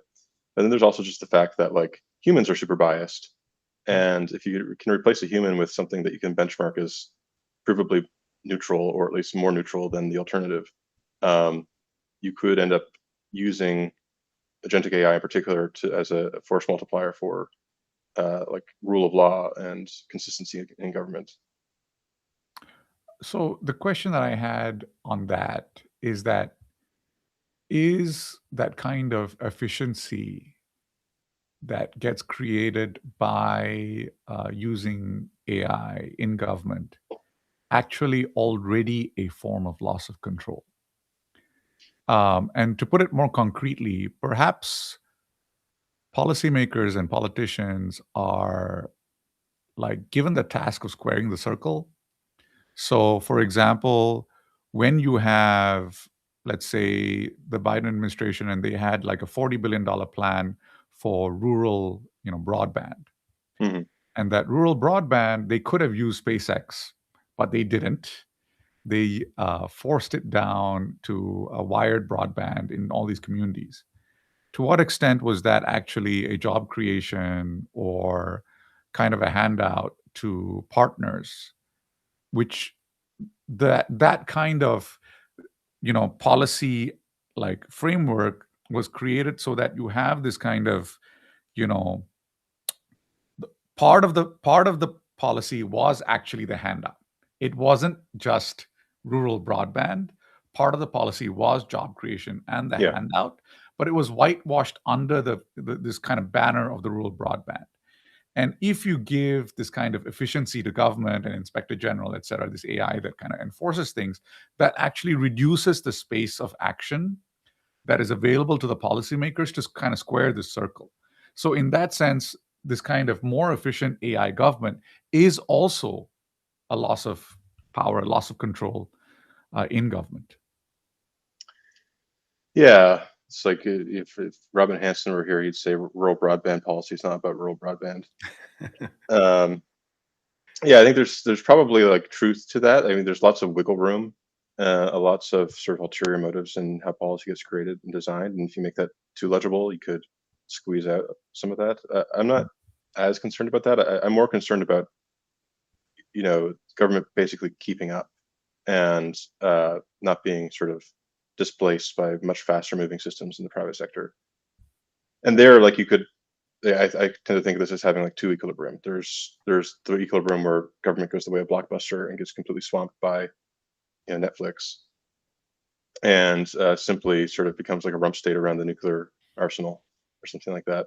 Um, and then there's another version of this where government does sort of get its act together, deploys models quickly, and we end up with like an agentic state that could be a turnkey dictatorship where you don't have the ability for like your generals to resign and protest, or for people within the bureaucracy to drag their feet, then enforce sort of broader professional norms and public administration. And so this is like, I think, the balancing act we need to be thinking about more so. It's like, yes, you may like squeeze out some forms of horse trading that are like behind the scenes, but it's the knife edge we're walking along is one where either the government just ceases to have a meaningful traction over how things are actually governed, or one where it has essentially infinite traction because, or at least the person at the top has infinite traction because everyone can move and all the agents can move in synchrony. So are there specific like KPIs that, or sort of loss functions that you would want to optimize the government against that you feel will stand the test of time? I mean, everybody knows the old when a measure becomes a metric problem. Yeah. And in some ways, the whole kind of loss of control worry writ large is like we sort of optimize for all these things and it turns out it's not really what we want, and but we kind of as Eliezer puts it, the AI does too much. How confident are you in our ability to define in concrete terms that we could look at, write down, hand off to an AI objectives that would actually serve us well for I don't know until the singularity? Yeah, I think it really depends, and it's more case by case. So I think it's a fool's errand to try to define some singular objective like GDP or GDP plus or the Human Development Index and say like optimize for that. In fact, I think I wouldn't want to give a super powerful superintelligence that metric because there's lots of ways to increase GDP that don't involve humans. Instead, I think of this more on a case-by-case basis. Things like, more moving towards more benchmark and performance-based outcome measurements of the kinds of regulatory policies we want to achieve. So, good example might be like aviation air safety regulation, where right now, if you want to build a plane, every part of that is certified, parts-based certification. And what that does is it cuts off the ability to experiment with different novel plane designs. If you want to like replace the rivets with like some high-tech new adhesive, can't do that. But what we really care about is that the airplane flies. And so, like, could you build a sort of foundation model for evaluating airworthiness that is sort of agnostic to how you get there, but it's CAD design in, air certification out, and doing like using that as a template for all kinds of regulatory policy, up to and including like monetary policy. Like at the conferences that most recently I was chatting with Scott Sumner about this. In monetary policy, we've had the Taylor rule, which is a very simplistic algorithm for raising or lowering interest rates relative to the natural rate of interest. And there's been lots of discussion over decades about how to make monetary policy more rules-based. But could we move into a world where you have just this massive everything in the kitchen sink model of like all economic time series, social science data, geospatial satellite data, and then you can like basically query the model. What do we do to maintain full employment and price stability, and get something that's vastly more reliable than like our standard dynamic stochastic general equilibrium models that the Fed uses today. So I think there's just like this tons of low-hanging fruit before we even get to the world of like total handoff. And in fact, that's like the world I would say we should get to last. If anything needs a human in the loop, it should be like the head of state, and at least so that things don't completely run away from us.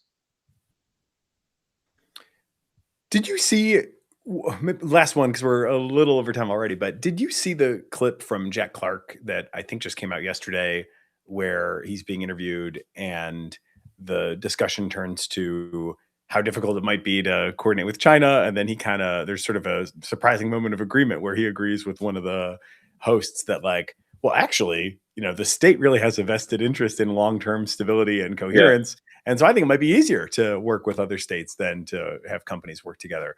What was your surprise level on that? What's your take on that?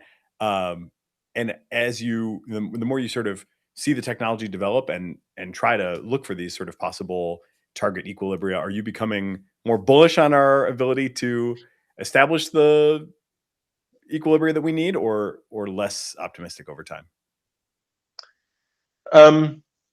I think he's basically right. Like corporate entities have a fiduciary duty, and just a sort of meta norm where they have to compete with their competitors.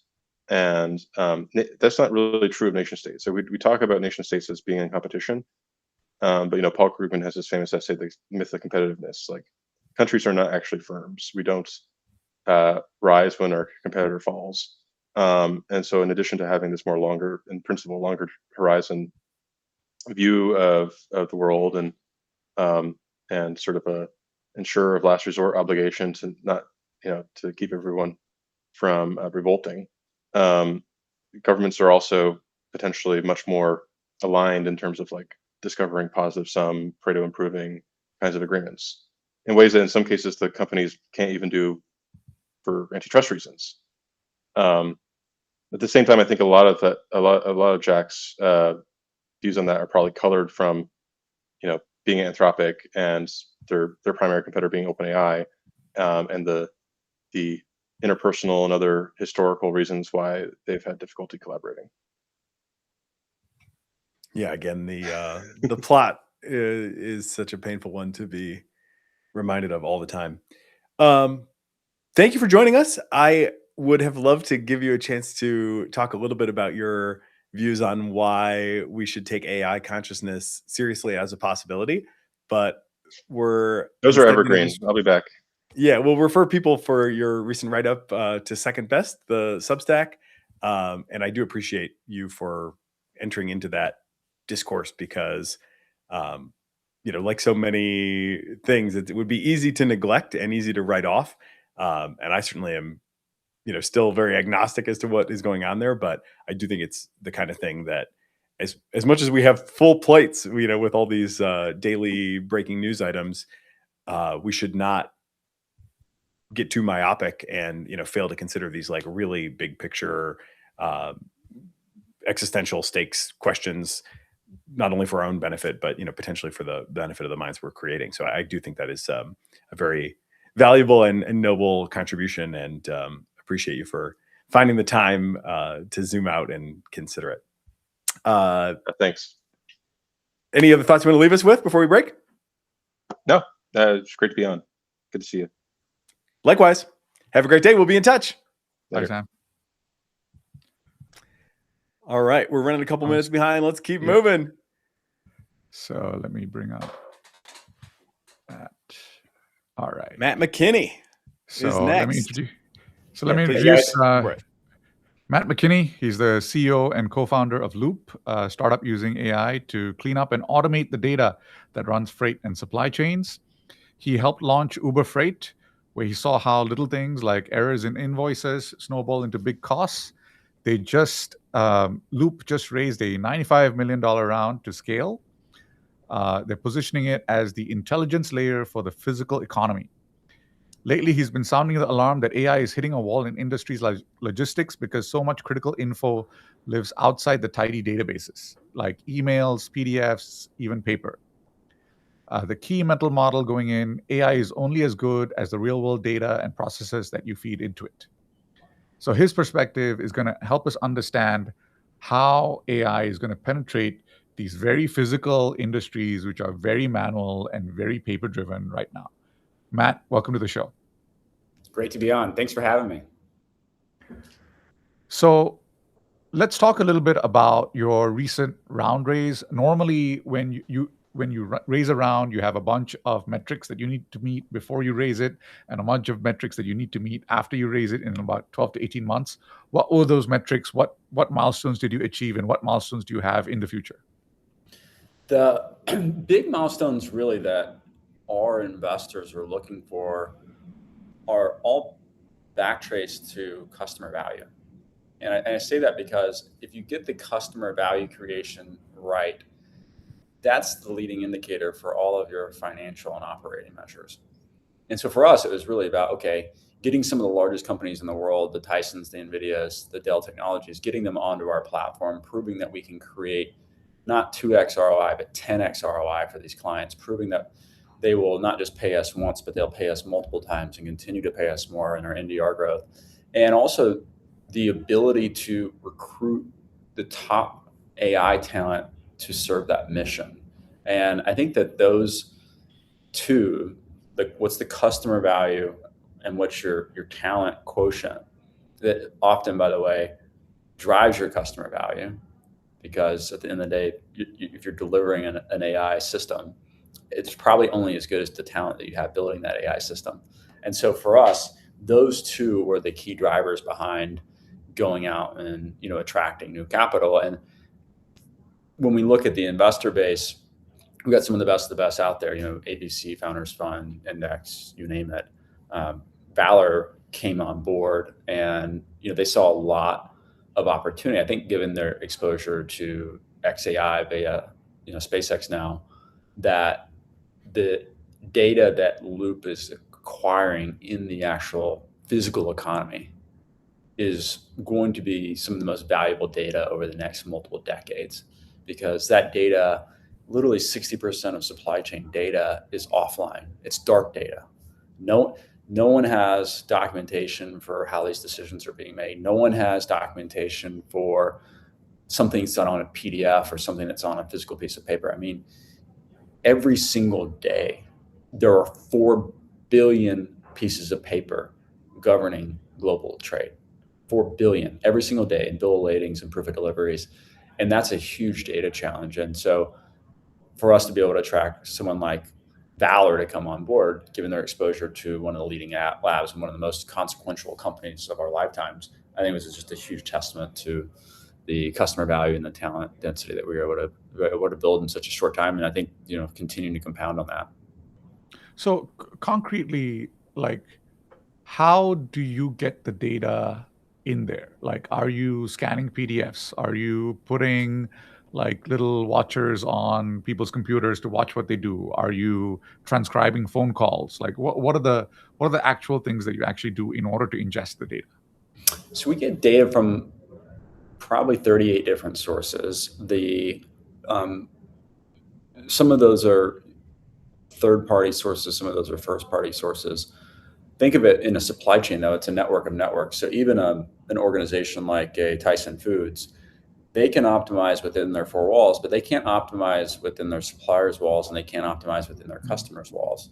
And so you have to have the ability to acquire data across a network, given the structural topography of supply chain, to actually make this whole thing work. And so we get data, from formats like EDI, you get formats like email, you get formats like literally EDI, API, and also physical pieces of paper where you're actually scanning these in. So you could actually even get them via a phone call. So there's a lot of different data sources here, and the complexity arises because every single provider in that ecosystem has a different process, a different standard, and a different system.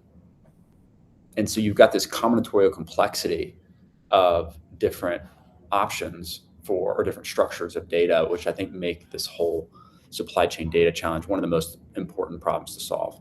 And supply chain, like, this is not you solve this problem, you fix, an industry like legal, or you solve this problem, you fix it. This is $11 trillion industry just within the US, one of the largest contributors to GDP globally. And so if you want to be really driving GDP growth, well, you've got to drive that through technological innovation, and you've got to drive technological innovation in industries that actually move the needle on GDP. So what kind of decisions can your clients take after, like, let's say Apple is looking at their data, and what kind of decisions can they make? Can they make a decision like, okay, let's divert shipment A from aircraft B to aircraft C? Is that the kind of decision they make? Like, what are the kinds of things that drive value? Yeah, let's just back up one step. I mean, there are three things really. There's organizing the data, there's automating the operations, and then there's improving the intelligence or the decisions. Yeah. And I think it's important to go all the way back to mapping the data, because that's the fundamental problem that no one else has solved in the industry. And by the way, is the hardest problem to solve in the industry. And we love, like, one of the things we say at Loop is we like to play where others don't. No one wanted to play in the data problem because it was so messy. We played there, we won that. Automating the operations, think of these as workflows that you don't want your people doing. These are things like adjudicating an invoice. These are things like coding based on a business rule to a general ledger, or remitting a payment to a carrier.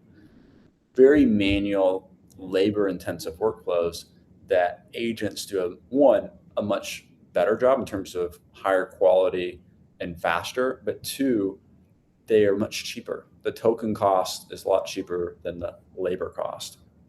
And so once what some of our clients call turn their team from processors into analysts, you get to move to the highest level of, call it the Maslow hierarchy of data needs for organizations. You get to move to the intelligence layer, all the way at self-actualization as an organization. And that layer, one, allows you to know things that you didn't know before, and two, improve your operations. So an example in a manufacturer, you mentioned Apple, would be they've got 220 different facilities. They have localized decisioning on how much and what kind of ingredients or supplies to bring into that facility. And you've got a manager or an operator that's clicking a button every Tuesday and overnighting in equipment or overnighting in supplies. And when you ask why he's doing that, he says, well, I was told 4 years ago that every Tuesday I hit this button. And guess what?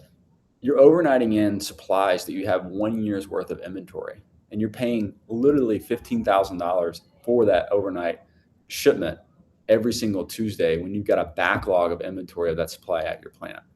And so by having your data map, by having your workflows automated, you're actually able to identify these large opportunities of inefficiencies to improve your operations. And that efficiency improvement is passed along to you and me as consumers, because if Apple can improve their operation, if they can take out waste out of their systems and their processes, then guess what? They have a cost structure advantage. And typically when cost structure advantages exist, they pass some along to their shareholders in the form of more earnings, and they pass some along to their customers in the form of cheaper products. I don't know if this is like a number that is known, but could you estimate how much in the limit, right? I mean, there's a physical thing that's going to move, right? So that's going to take some energy, and there's kind of no getting around that. And then there's all these, inefficiencies that sit on top of it that you could potentially drive down to some, theoretical minimum.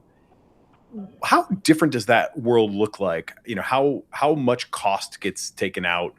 How would we feel the impact of your ultimate success? Is it lower prices? Is it everything is next day or like next 1 hour shipping? Is it, that when I do order next day shipping, I 100% of the time get it?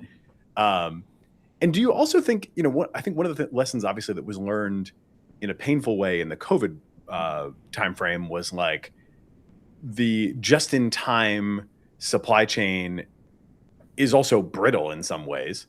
So I wonder how much you sort of think or advise companies to invest in robustness as they sort of realize these savings, right? Presumably the right place to go isn't all the way down to the absolute max efficiency.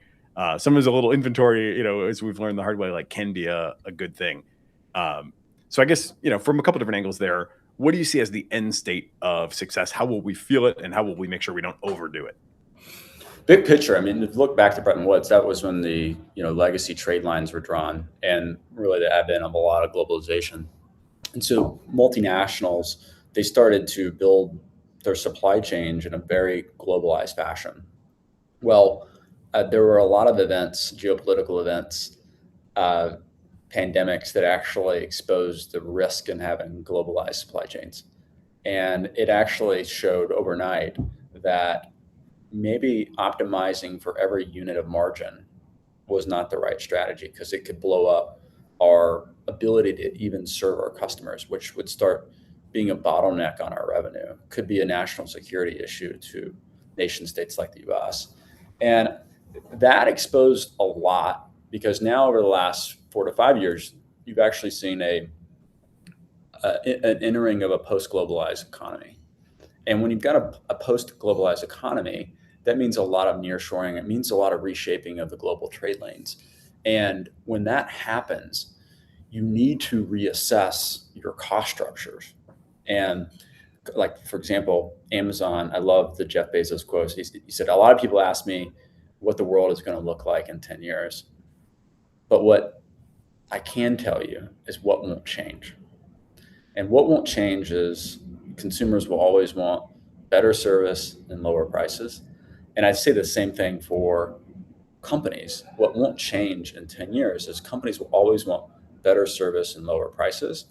And in this world that we're entering in a post-globalized world with literally every single geopolitical war, energy spikes, you've got nearshoring to higher cost labor, all of the things that we would say would be a once in a century, maybe once in a decade event, they're happening annually. And there's no other way to describe it other than that's inflationary. That's inflationary for the products that are being manufactured in the US and the products that we're buying here in the US. And so to combat that inflation, you've got to use tools like AI in the actual operations to drive throughput higher at lower cost to be able to better serve and cheaper serve your customers. But on the other side, you've got customers with rising expectations. Because of AI, because of Amazon, they have expectations that are the highest they've ever been. Well, you can't, I've got to, ChatGPT, why can't I just do this with your product or your company? Like, why isn't your customer service this way? So all of a sudden, the companies that we depend on, the brands that we use every single day, they're caught in the middle. They've got inflationary forces and then rising customer expectations on the other side, and that's where they're stuck. And companies that are deploying into these companies, they're developing AI systems to actually make these companies more efficient. I think it's both making them better on the cost side, but also making them better on the service side to their customers. And those will, in Jeff Bezos' world, that's a principle that's never going to change. One of the questions I have is, one of the things that we talk about on the show is AI moves very fast, and other industries do not. And firms like yours interface between the AI and other industries. To what extent do you think the industries that are your customer base are going to be willing and able to move and adopt AI that quickly versus new companies that get started on an AI native basis, which start off from the beginning with all AI and no kind of legacy systems that they have to address? Like, do you see there's a big advantage for the AI native firms that get started, or do you see the existing players in the industry increasing their speed of adoption? Mm-hmm. The limiting factor for AI in the enterprise is not technology. It's change management. And that will be the case in the global 2000s. And there's certainly global 2000s that are making very swift changes. They've got great leadership. They're prioritizing this from the top down. But at the end of the day, culture is one of the slowest movers. So if you don't have a culture of innovation, trying new things, it doesn't matter what top down is doing. It's still going to take a long time to propagate throughout the organization. But you do see leaders making those changes. I think in terms of which companies will win, AI native companies that don't have the vestiges of a pre-AI world, or the legacy companies with greater distribution, I think it really depends on the industry. And if you want to categorize it into two big ones, manufacturing and services, I actually think a lot of the manufacturing companies, they are much more defensible than the services companies. So I think those companies will be transformed by AI, but not disrupted by AI. And I think that if you look at the legacy pre-AI services companies, those will be completely disrupted, because the AI native services are going to be so much more compelling to the customer, better, faster, cheaper times 10, that it poses an existential threat to those service industries. So would that mean that, if you have, third-party logistics players, the ones who operate their own trucks, ships, will be fine. The ones who do not, who just basically tender and take in, lease from physical facilities, et cetera, those will not? Is that the separation? Well, both of those, one, like, I think what you're saying is like asset light versus asset heavy. Yeah. I think both of those are still providing a service to a manufacturing company. But and look, it's like a blanket statement. Not all services companies will be disrupted. Like, there will be certainly companies that use their distribution advantage to be able to win. I think a lot of companies that you mentioned in third-party logistics will be able to use their distribution advantage to win, and they'll be able to use AI, like the C.H. Robinsons of the world, to actually transform their operations. And so I think there's a lot of protection there in the distribution. But I view them both like asset light, asset heavy. They're both service providers. Where I would say the distinction is made is if someone is manufacturing physical goods, like if you're Apple, you're manufacturing physical goods and you're going to be protected. Mm-hmm.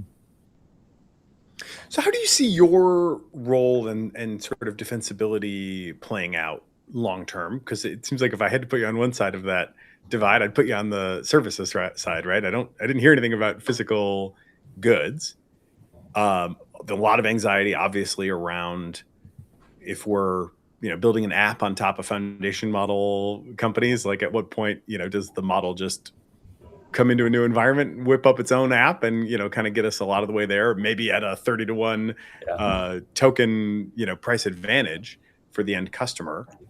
Do you feel like there is a sufficiently different data reality that you train your own like foundation models for logistics that are kind of different in kind from what a general purpose reasoner can come in and do? Do you is it a matter of like really optimizing and taking tremendous amount of cost out even of like inference, or maybe one day you go the way of Cursor and you become the way that a big tech platform enters into the logistics space because you've got the customers? Like, how do you see the long-term future, where long-term might not actually be all that long in calendar years? Big picture, when you look at the dollars that go towards business services, it's roughly 5.5 trillion in the US alone. That's a lot of dollars. And it's 100% delivered by human labor, the service delivery itself. And over the next decade, you've got to believe that service delivery is going to go from labor to tokens. And companies in this new category that's emerging, which is called AI services, those companies are the ones that are actually converting the labor into tokens. And I think that those companies, and I would put Loop in that category. Loop, I think, is at the frontier of AI services. Those companies have a real advantage because they're built AI natively. They can respond to the customer needs in a different way.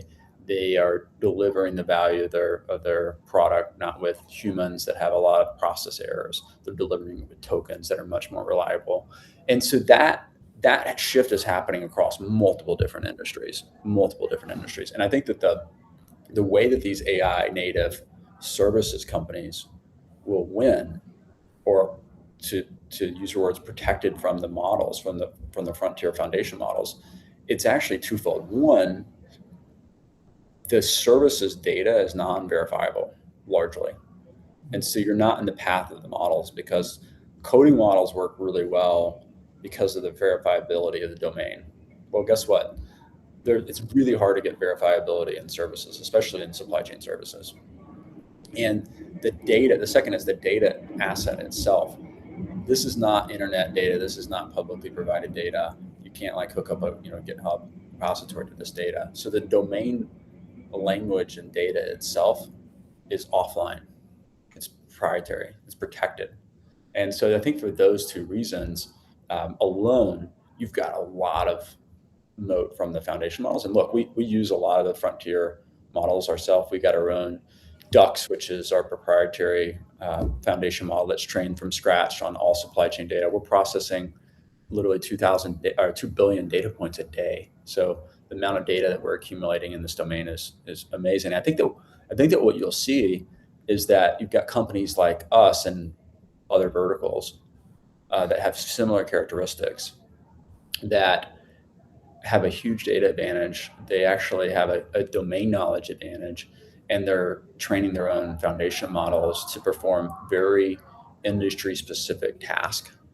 And that, I think, will be a trend for probably the next 5 to 10 years, all in service of transforming the labor to tokens. We often talk on the show about this process of relinquishment, where, for example, the first time you use a chatbot to write a recommendation letter, you realize you will never write a recommendation letter on your own again, because you will always use a chatbot from then on, because it just doesn't make sense of your time anymore. In that way, when you deal with your customers, can you give us a concrete kind of customer story of them using it and then saying, "Oh my gosh, I will never do this on my own again"? If you know supply chain, you'll know that the exception is the rule. And we developed an exception agent that handles all of this coordination tax, the back and forth whenever exceptions happen. And so the adjudication of that exception between the different parties, I mean, that can be a degenerate loop like no other. We developed a an exception agent that goes and processes this all automatically and reasons with their customers, and our customers' data. The first customer that saw this said, "This is magic."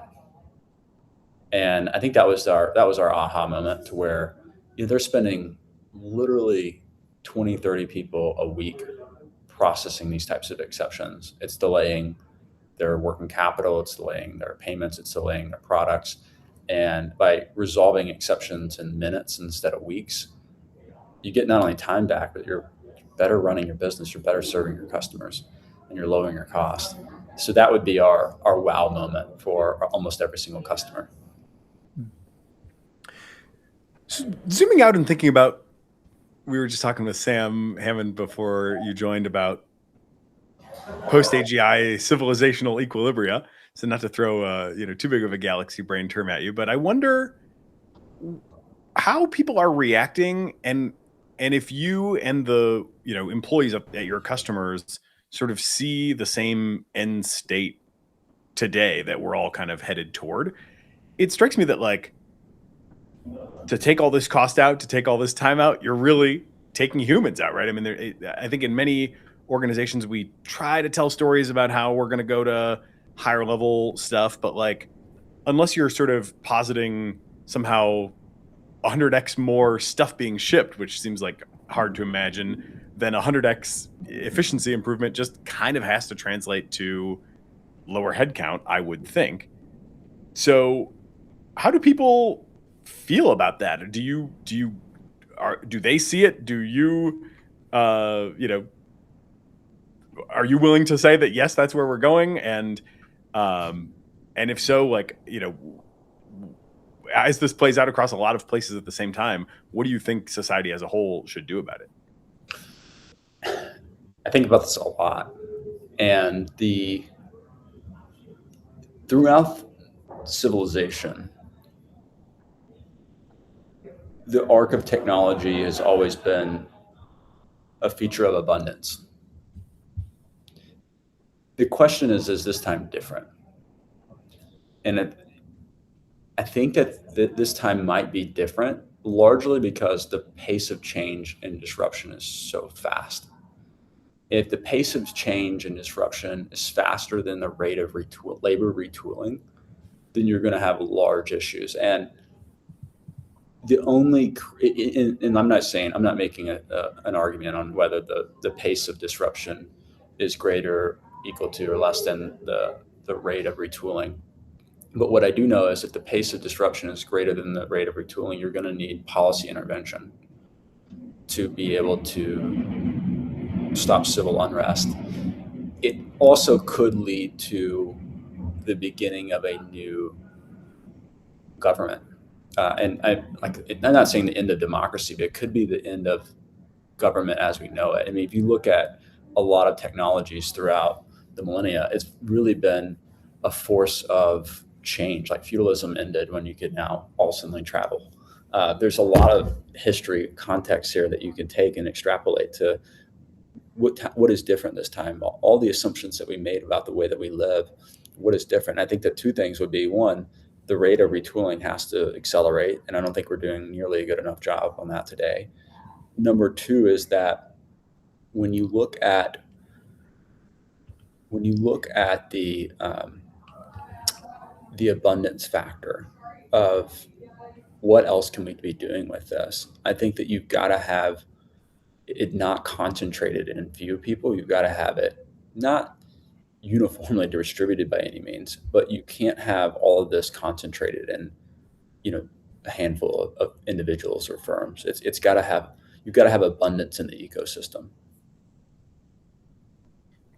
Do you have specific advice that you give to people who have been doing tasks that are now starting to be automated, where the writing is kind of clearly on the wall for that role, that you really, believe that if they follow, like, it will work? Yeah.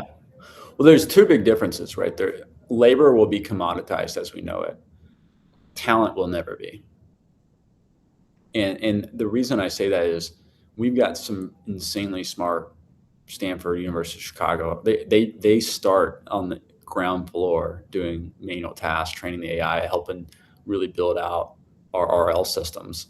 And those people, like, their task will eventually go away. Like, they're kind of on the hill climb to automate and get it into the path of our models. But they're constantly learning and figuring out where the next incremental unit of value is. And they're outrunning, the tokens in the system. And so I think and that's talent. That's not labor, that's talent.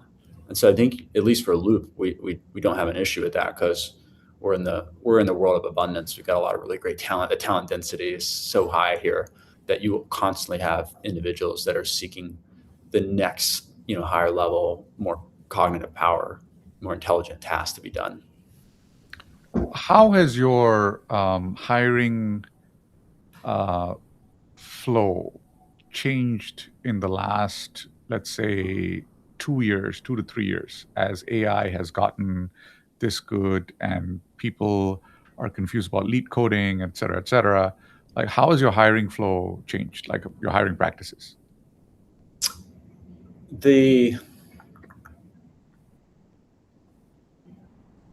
hiring, look, hiring has always been something from day one at Loop. We've elevated. Like, I've interviewed every single person that's joined this company, and that doesn't scale, of course, but it's something like it's the most important decision that we make as a company. It's like, who enters into this organization, who becomes a Loopster, and that is a really important entrance criteria, because you're establishing the culture, you're establishing everything based on the people that are in that, and the practices that we follow that are really around the intellectual honesty, the assessment of values, how is this person going to perform at the specific function, the domain that they're expected to be operating within.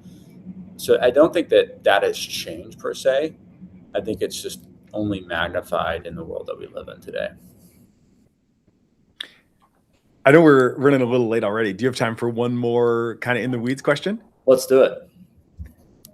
Okay, so you mentioned you have trained a from scratch foundation model for logistics. And I'd love to hear a little bit more about how you are thinking about the architecture of that model training process as it kind of fits into the broader company. 2 examples of this that I've previously gotten into the weeds on are Stripe, where they created this payments, foundation model for payments. Mm-hmm. And one really interesting thing that I learned from them was that they exposed the embeddings Mm-hmm. of the transaction as it's understood by the foundation model to all sorts of app developers all over the company, so that they can have kind of a slower process of this like massive data collection and massive training run, but then allow people to iterate on the representation of transactions far faster, because everybody could just get embeddings and build whatever they want to do, classifiers, you name it, on top of that, right? Mm-hmm. Similar structure from a company called Criteo, which you may know is an ad tech company that is got to do they've got milliseconds to match, when a page loads, whose ad should go here and serve this customer best. And again, they've got to do a ton of pre-computing and kind of expose these embeddings to like the final decision-making processes. Does that pattern match onto the way that you are structuring your foundation model? And if so, how's it working? Or if not, I'd love to know if there's kind of another structure that I should be paying attention to out there. One key, yes to a lot of what you said. The one key addition that I would add, what we do at Loop that we find to be quite valuable, is we have a role called AI Ops. And think of AI Ops as their sole focus is on increasing the automation quotient. And they take any exceptions or any fallout from the automation. They have agents that actually group these exceptions together. They look at the Pareto, and then you've got our internal worker agent, Mac, that goes and actually does corrective action so that those issues never appear again. And so the AI Ops function is really an RL input to the entire system. And so you've got that system not just being a singular foundation model, DUX, which is our supply chain foundation model, but you've also got it interoperating with other frontier models.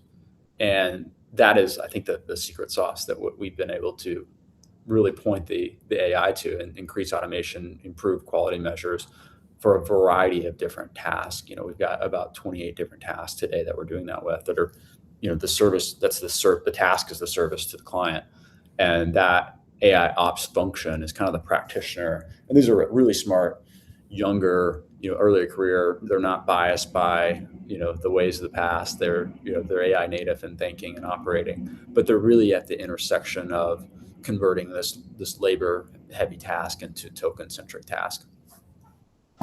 Do those folks go like forward deployed engineer style to customers to sit with them and kind of collect feedback based on exceptions and all that stuff that we've heard about from like OpenAI forward deployed engineers?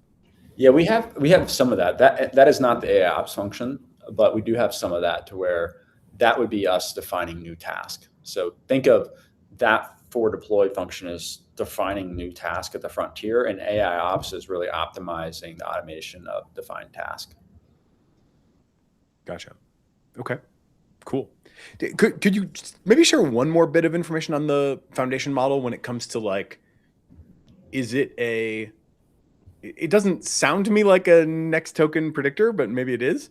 I'm kind of imagining more something that is trained on like a sparse vector of, predefined dimensions of the state of a supply chain, or the state of a parcel, or whatever the case may be. Yeah. How sort of far afield from the language models that everybody's so intimately familiar with is your foundation model in terms of its fundamental kind of input and output dynamics?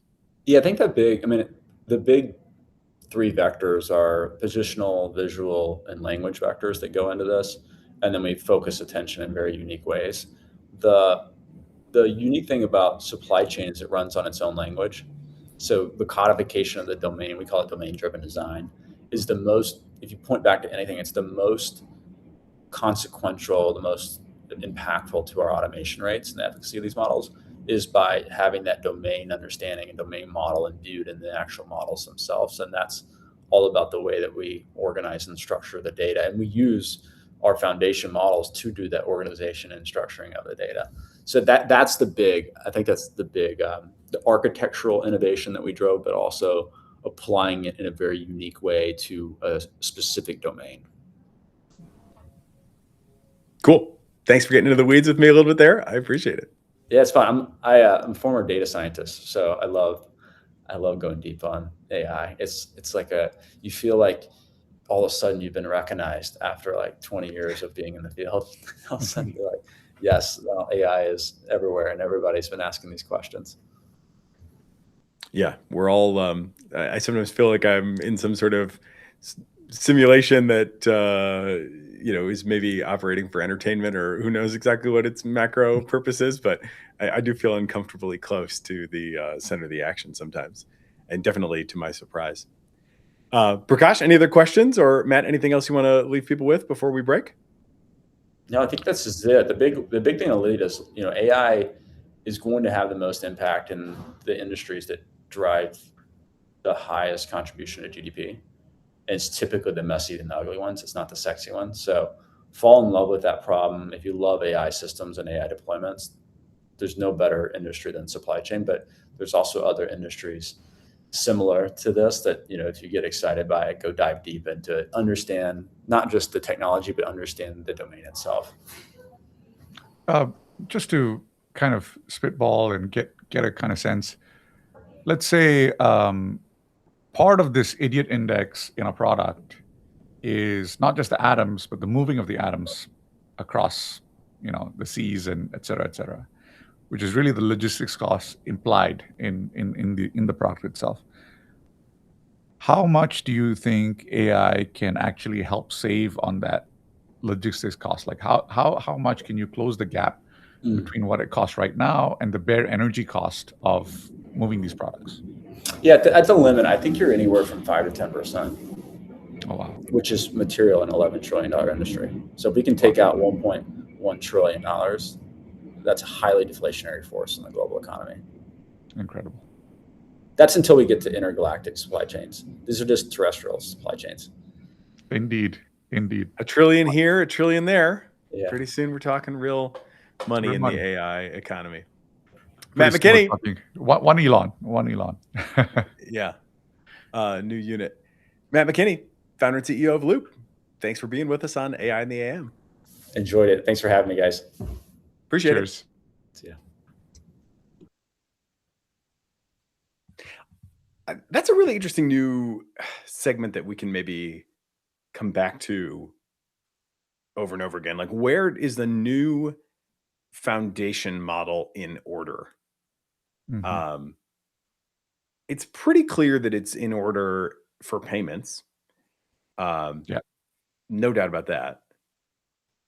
I mean, the results that Stripe, posts are Mhm. pretty incredible, and you certainly feel like you're a long way from getting that out of even, a Claude Fable. Just go make sense of this transaction.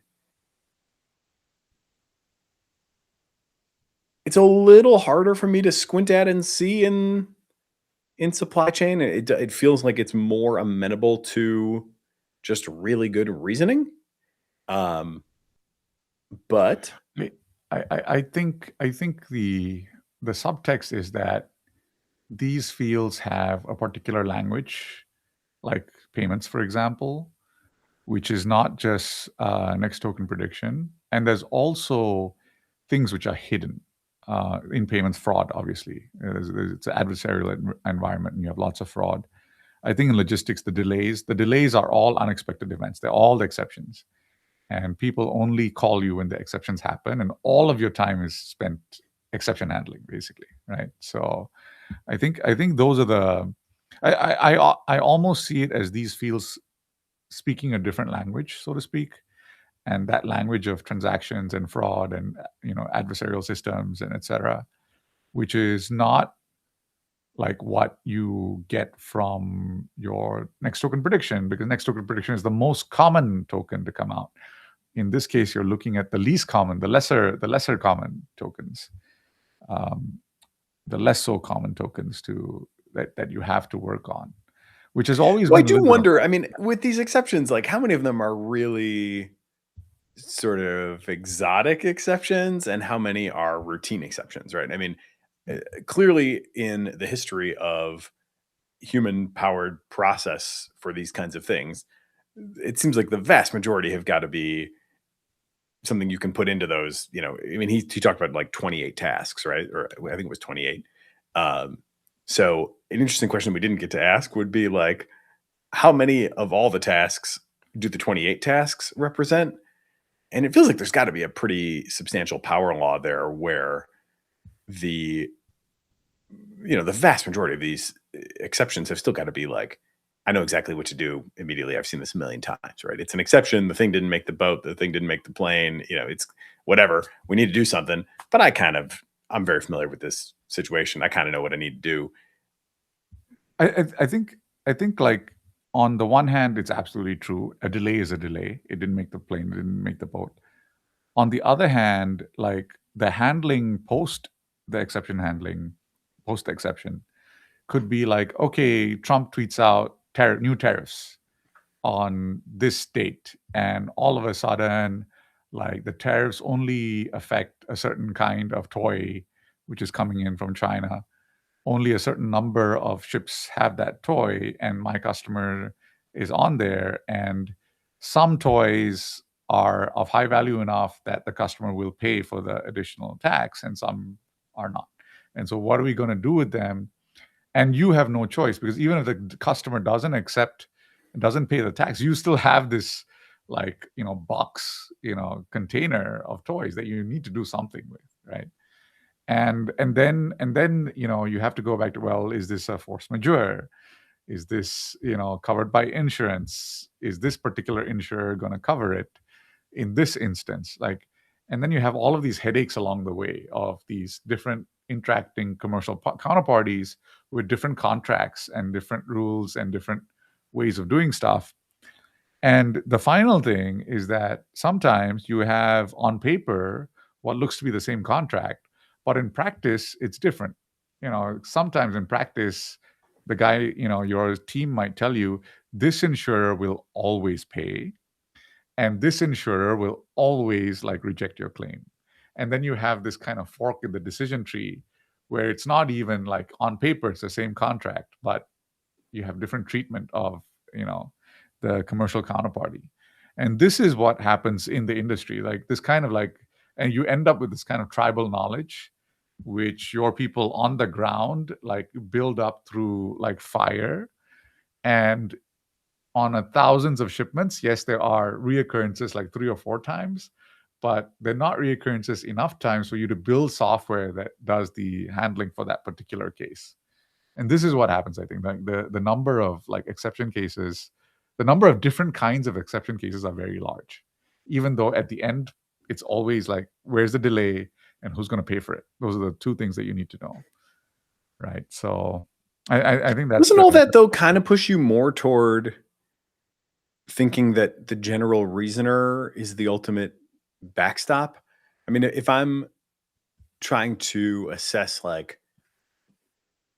will Loop be a standalone thing in 3 years, or will it be, acquired by an Anthropic, or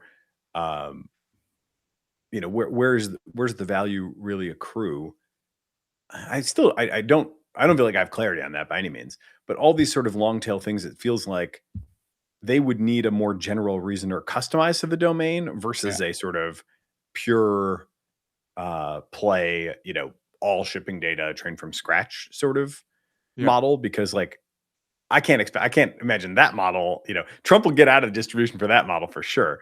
And who has a chance of sort of being able to deal with, Trump when he gets out of distribution? It's only the broadest general reasoners that really have kind of first principle type understanding and the lateral knowledge. You mentioned contracts and force majeure and all, there's jurisdictions, and it's a little hard for me to see how that doesn't end up being best served by whatever is just and so maybe it's 2 parts. I mean, you can imagine the sort of extremely efficient Stripe foundation model that is just relentlessly focused on local optimization, and could, I don't doubt that there's $1 trillion to be optimized for there, backstopped by a really general reasoner that can handle it when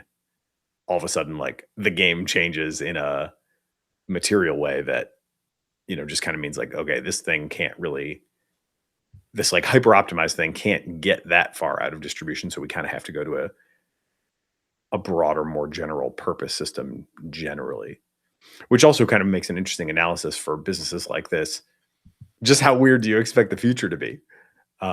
Because the more of this sort of thrashing around and systemic disruption and shifting of alliances and whatever that comes our way, the harder it's going to be to maintain a really dialed in foundation model for a particular space. Perhaps it's just pre-caching of the solutions. Perhaps what McKinney is doing is really kind of collecting data that builds a model that is really all the heuristics that people apply and jammed into basically a foundation model. And he's basically done the pre-computation, which a reasoner could do with given the data and given the entire corpus, could reason in real time. It's just that McKinney's model has already done the pre-computation. And so the reasoner could use this as a kind of almost like a database of pre-structured rules and that you can just follow. And that leads to, one of the model firms, one of the frontier labs buying them, right? You just absorb the capability directly into the frontier model, maybe. Yeah, those logistics join chips and bio and coding and robotics as another one of these domains that they might eventually just want to get into directly. The big tech singularity. Again, maybe I'll go back and revisit Andrew Critch's post on this, but his definition there of a big tech singularity is when the big tech companies can, if they choose to, and if they're not, prevented from doing this by government, enter into and quickly come to dominate any legacy industry in virtue of their superior intelligence. So I thought I made a prediction, I think in April, that what we would see is the post IPO of these three companies, OpenAI, SpaceX, and Anthropic, for the employees to kind of start leaving and then founding companies which they knew needed to be founded and they knew would be acquired in the future, because this is on the product roadmap of these firms, but people within the firm's leadership is not yet focused on that particular aspect. And so there are opportunities for employees to kind of look 3-4 years ahead, go out, found the firm, kind of build it up and resell it back into these companies. So I thought this would be what I call the capital explosion. And that instead, and that's why this question of like, are the existing firms going to adopt quickly enough, or you have these AI native firms founded by employees leaving the AI labs or funded by employees who have made money in the AI cycle to kind of take over these industries. So it wouldn't look like the big tech guys themselves. It would look like a kind of diaspora of former employees kind of doing this and then being acquired into the firms. And that I thought might be the vector on how this spreads.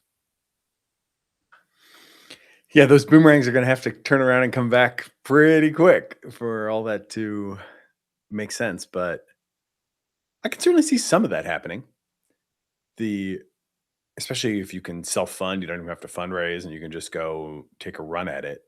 Although at the same time, motivation. It'll be interesting I think there is a difference in expectation where Anthropic is like obviously the most sort of AGI and RSI pilled of any organization. It'll be interesting to see if there's a differential, which there certainly has been historically, but I think maybe for different reasons, between how many people want to do that from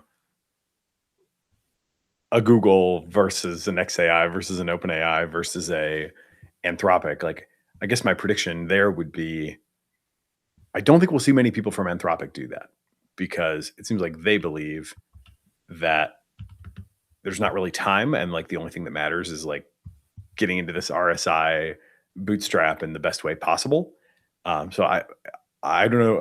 Of all the conversations I've had with Anthropic people, I can't think of anyone who would jump to mind as somebody who would be like, yeah, I think now's a good time to go start a business and try to get acquired back in here in 18 months. Even 18 months, they're like, yeah, that's going to be a very different world. And Claude could probably just do my whole thing at that point.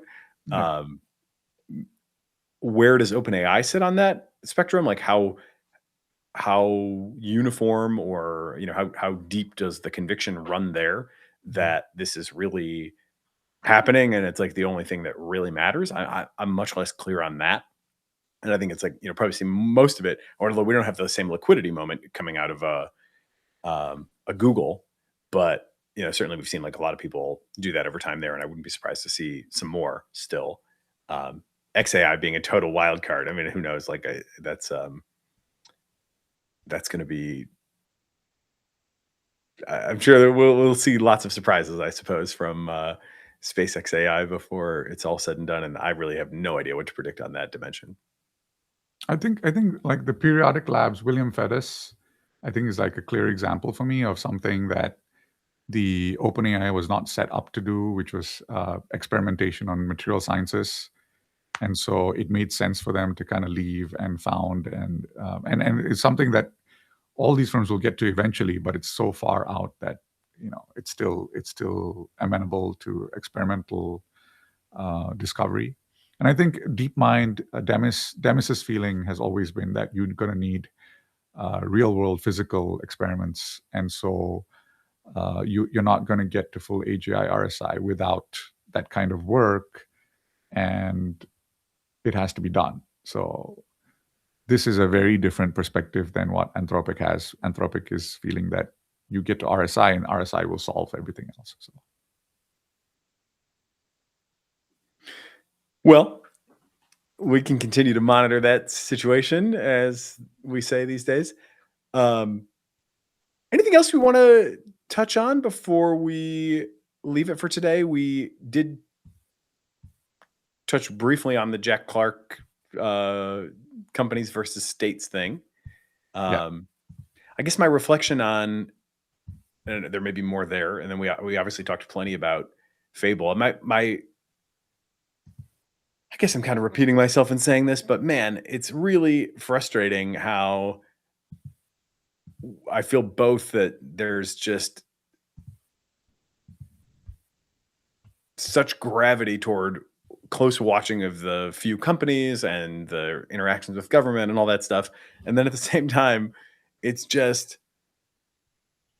events are kind of defying analysis because they do seem to be fundamentally chaotic and just idiosyncratic in terms of their provenance, right? It's like there's not really a lot to analyze in some of these situations. It really seems just tough. So I don't really know what to do with this tension between feeling the need to like be a close watcher and then also feeling like, God, there's not a lot of substance to it in some of these pivotal moments. You know, as much as this whole export control ban thing does seem like we'll look back on it as like a up there with the OpenAI, firing Sam Altman moment. Like, Yeah. I don't know where you would put it, but my guess is if we look back at a 3-4 year time horizon in a year, it will be one of the kind of big moments that everybody kind of remembers and thinks, yeah, that was really a shift. But man, yeah, at the same time, it's like, but it's also stupid. So let me give you a parallel. Cohere, the Canadian AI lab, said that they have, over the last weekend, off the charts, customers are contacting them. Like, it's been huge upswell. And I think Mistral has also seen a lot of that. And so we have the first, I think, breakaway from the rest of the Western Hemisphere, the rest of the allies, who are starting to realize that they are not going to be part of this kind of future if they don't create it themselves. And I think that has been a moment of realization. We've seen, I think, in Europe also, Tyler Cowen was very brutal, and he said, look, the French and the Germans are welcome to try and make AI labs, but at the end of the day, are you going to spend $200 billion like Mark Zuckerberg has, or are you going to spend the money and fail like Elon has? And Elon is certainly a very capable entrepreneur. And do you have the talent, and do you have the willpower? Do you have the entrepreneurs? Do you have the capital? And the answer in every case is basically just no. And so I think this is kind of the beginning of like the other nations. It's not that significant, I think, for the US, because in the US, it's really a domestic issue of control between the state and a company. I think on the international stage, this is going to be huge. This is a moment of realization that you are going to need your own sovereign AI of some kind. Even if it's a fine-tuned model, you're going to need to be able to do inference on it on your own, or you could just get cut off. So, yeah, well, I mean, where are they going to turn is really a big question. DeepSeek raised what, 7 billion? Is that what it was? Yeah. So it's just kind of a different order of magnitude. And obviously that doesn't come with any guarantees about what they're going to open source in the future either. With Meta kind of, let's say, waffling at a minimum on their commitment to open source, I just don't see where, like, I don't see any open source players that are really. NVIDIA is probably the big one, right? I mean, if you're putting your hopes into some big tech basket, who has the deep pockets and the motivation to build and open source something that could be sort of semi-competitive with the frontier, it seems like we're kind of down to that.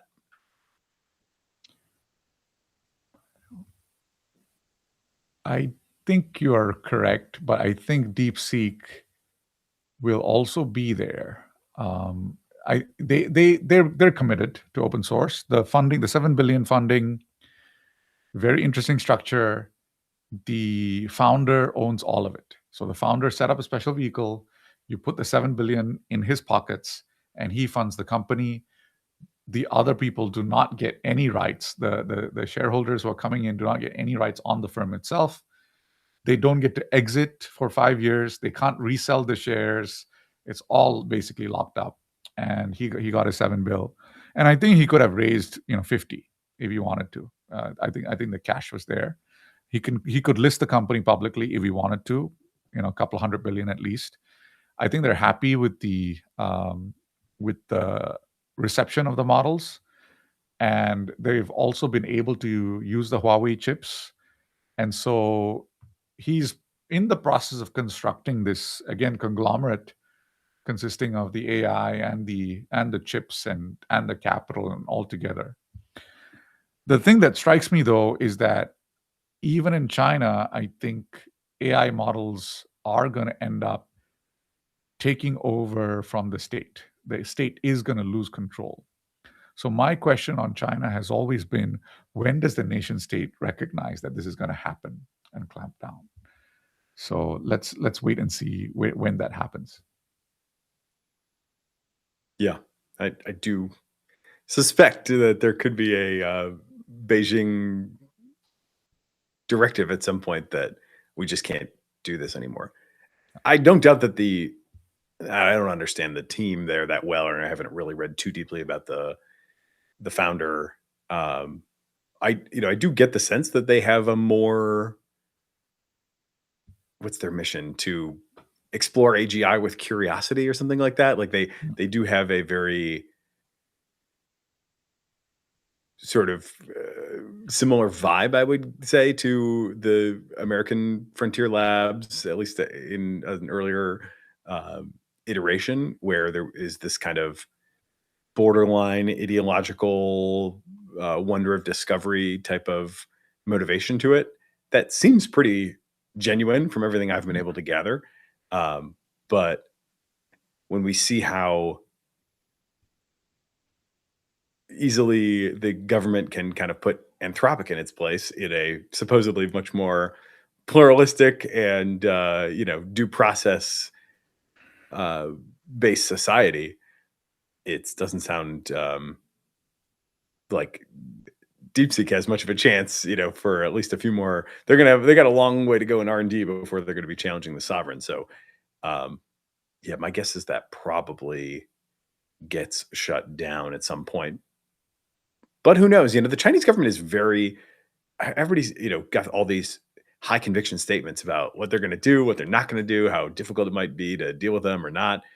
And I just always keep coming back to, they're not even buying the NVIDIA chips. We have no idea what they're going to do. We banned these chips. We had all this gnashing of teeth about how important it was to keep them out of their hands, and we'd be allowing them to catch up. And then it turns out they didn't even want them. And I think that's, just, we should all be extremely modest in our, because I don't know do you know anyone who predicted that they would refuse all that discourse, all the, the heat around it? I don't recall anyone ever predicting that if allowed, they would refuse to buy. And yet here we are. I mean, I don't think they actually refuse to buy. I think the chips are being deployed in Singapore, in Johor, in Oracle data centers for ByteDance to use. Like the UAE data centers would have a big Chinese customer base, right? So there's only really two countries deploying AI in mass. It's only the US and China. The other countries do not have the product, right? So, and they don't have the talent either. So I think it's very difficult for me to see what's the difference between like a UAE company with a Western kind of CEO and 95% Chinese foreign talent sitting in Dubai, and then producing a product which is basically being used in China or in Southeast Asia for a game or whatever else. Like, what is the difference between that product and having that being deployed in China on NVIDIA chips? Like, it's very hard for me to and I don't think like even the guys who are very pro export control have really explained why is it that it's okay for ByteDance to use chips in Johor in Malaysia, but it's not okay when those chips are onshore in China. Like, it's very confusing for me. Like, what is the whole point of this? Well, I think the basic idea is the same thing that everybody's now feeling with Fable, which is like you can get cut off if it's not, if the chips aren't in Chinese sovereign territory in a data center that, they're powering with their own electricity, then there is the ability to just turn it off, cut the cable, right? And then now you can't do it anymore.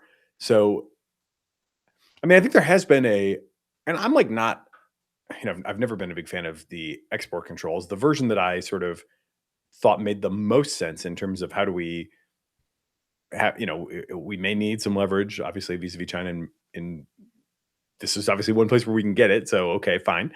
But how do we present that to them in a way that is, as minimally hostile as possible? I do think this idea of like rent but don't sell is a decent landing place where you could say, look, as long as we're on good terms and you're, not throwing the world into chaos with, whatever things you might want to get up to, then you can have, all these chips by the hour, and it's great. That all sounded at least, decent to me. But from the, when you see, I mean, the Chinese government is, if one thing, right, they're obsessed with controlling their own destiny. They're obsessed with not being cut off from these critical resources, right? And they've gone to great lengths to establish exactly that kind of leverage in all these other domains vis-a-vis the rest of the world. So it's just still very bizarre to me that they didn't, like, yes, they can rent, and I think that's good. I'm glad that we're, that friendly, but there have been plenty of signals about how we might want to cut this off one day. And I just still can't wrap my head around why they're not buying and, locating domestically as much as they can. In the meantime, it's the only answer I can really come up with is they're not buying the AI hype in the same way that exactly. we are. So if your AGI timelines were more than 5 years, so I feel like Anthropic and OpenAI are in this like 2028, 2029 timeframe. And I feel Elon is preparing for 2029, 2032, because his rockets are not, his data centers in space are not going to be, en masse ready until then. And I feel like the Chinese government is in this like 2032 and onward space, where if they do the chip development now, they can get through 2 or 3 cycles of Huawei chips and kind of get the cost down and get the methods perfected so that they don't have to depend on TSMC in the early 2030s. And so then that puts them in a position to really expand chip production 2031, 2032 onwards. And so it really depends on like when you think RSI is going to happen. And if RSI happens while, in the next 2 to 3 years, and then RSI allows you to increase your capabilities on existing data centers dramatically, right? You get a 100 times, 1,000 times boost on tokens per watt, and then all of a sudden you have this, and as you increase the tokens per watt, you get additional increases per token per watt, and so even on the existing data centers, all of a sudden you double and triple, and that allows at some point for Anthropic to just buy SpaceX, right? So I think that is where the early RSI people are really focused on. They've given up on kind of physical development. They'll do the physical development as much as you need for the data centers, but they're not going to downstream invest in fabs, right? So you don't see Anthropic and OpenAI yet putting money into fabs directly. They're still asking TSMC to be the one building the fabs. Elon is like, it's not, those fabs are not enough, right? It's not enough for the TSMC fabs, you're going to have to build your own fab. So he has the terafab coming up. So he's in the post. His terafab is again going to take like 5 years, right? So he's in that post 2029 timeframe. So you've got all of these players making bets based on where the technology is going to fall and what year they expect RSI to happen. Still hard to, I mean, I think that's a good analysis. It's still hard to wrap my head around the Chinese government not diversifying a little bit into the earlier timeline worldview, right? It's like I don't know, it seems to be an obviously plausible enough story at this point that you would, you just feel real stupid, right? In 2028 or 2029, if all of a sudden it's happening and you're like, wait, why did we not buy the chips again? Because we were content to rent them. Like, doesn't that fly in the face of decades of our thinking of how we're supposed to protect ourselves from these kind of vulnerabilities?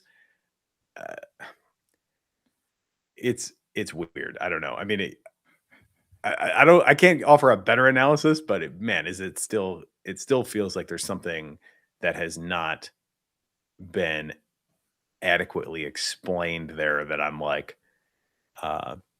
maybe I'll, as you know, I'm working on a possible trip to China next month. So maybe I'll go see if I can't rustle up some answers for myself. But boy, it still strikes me as just super weird. Indeed. Nathan? Well, another fun couple hours trying to make sense of all this stuff with you. Tomorrow we've got another couple of interesting guests, and we'll be talking first to Karina Hong, who's the founder of Axiom Math, where they are pursuing mathematical superintelligence. That's definitely going to be interesting. And then we're going to have Sam Pasupalak, hopefully I'm saying that right, from Skyfall AI as well. And that'll be another interesting look into a particular application of what they're calling enterprise superintelligence. And we'll have to interrogate whether or not there's enough there for enterprise superintelligence to survive our world models as we enter into the RSI run up to the singularity. I hate to bring that frame to all these conversations with folks who have, in any other era and by any standard, been like super successful and kind of deserve their moment. And still, like, a big part of me is like, oh man, does any of this survive? It's really a kind of uncomfortable and awkward place to be, but gotta shoot everybody straight, at least until something changes my mind on how I'm kind of sizing these things up. I see that as like one of the things that you get to explore in real time, because you get to find out as we are going through this moment how the participants are actually dealing with it, and are they actually aware of the changes that are in the pipeline? Where do they see them coming, or how are they preparing for them? And I think that is what strikes me as kind of important in the historical record. Like, you don't really get, we kind of have already this kind of vision of what's going to happen in the next 3 or 4 or 5 years, and you have people who are executing, but the timeline that they're executing on is perhaps not the same timeline that we think is going to happen, and we don't know who's correct. But you do see, for the historical record, the various viewpoints that people had at that moment, and I think that is fascinating. If we're entering this post-human era, like, what do the people who had something to say about it at that moment, right? So, well, I suspect we're going to get 2 sharply contrasting views on that tomorrow. So come back and join us for another exciting edition of AI in the AM. We'll see you then. We'll see you then. Bye-bye. Thanks, Prakash.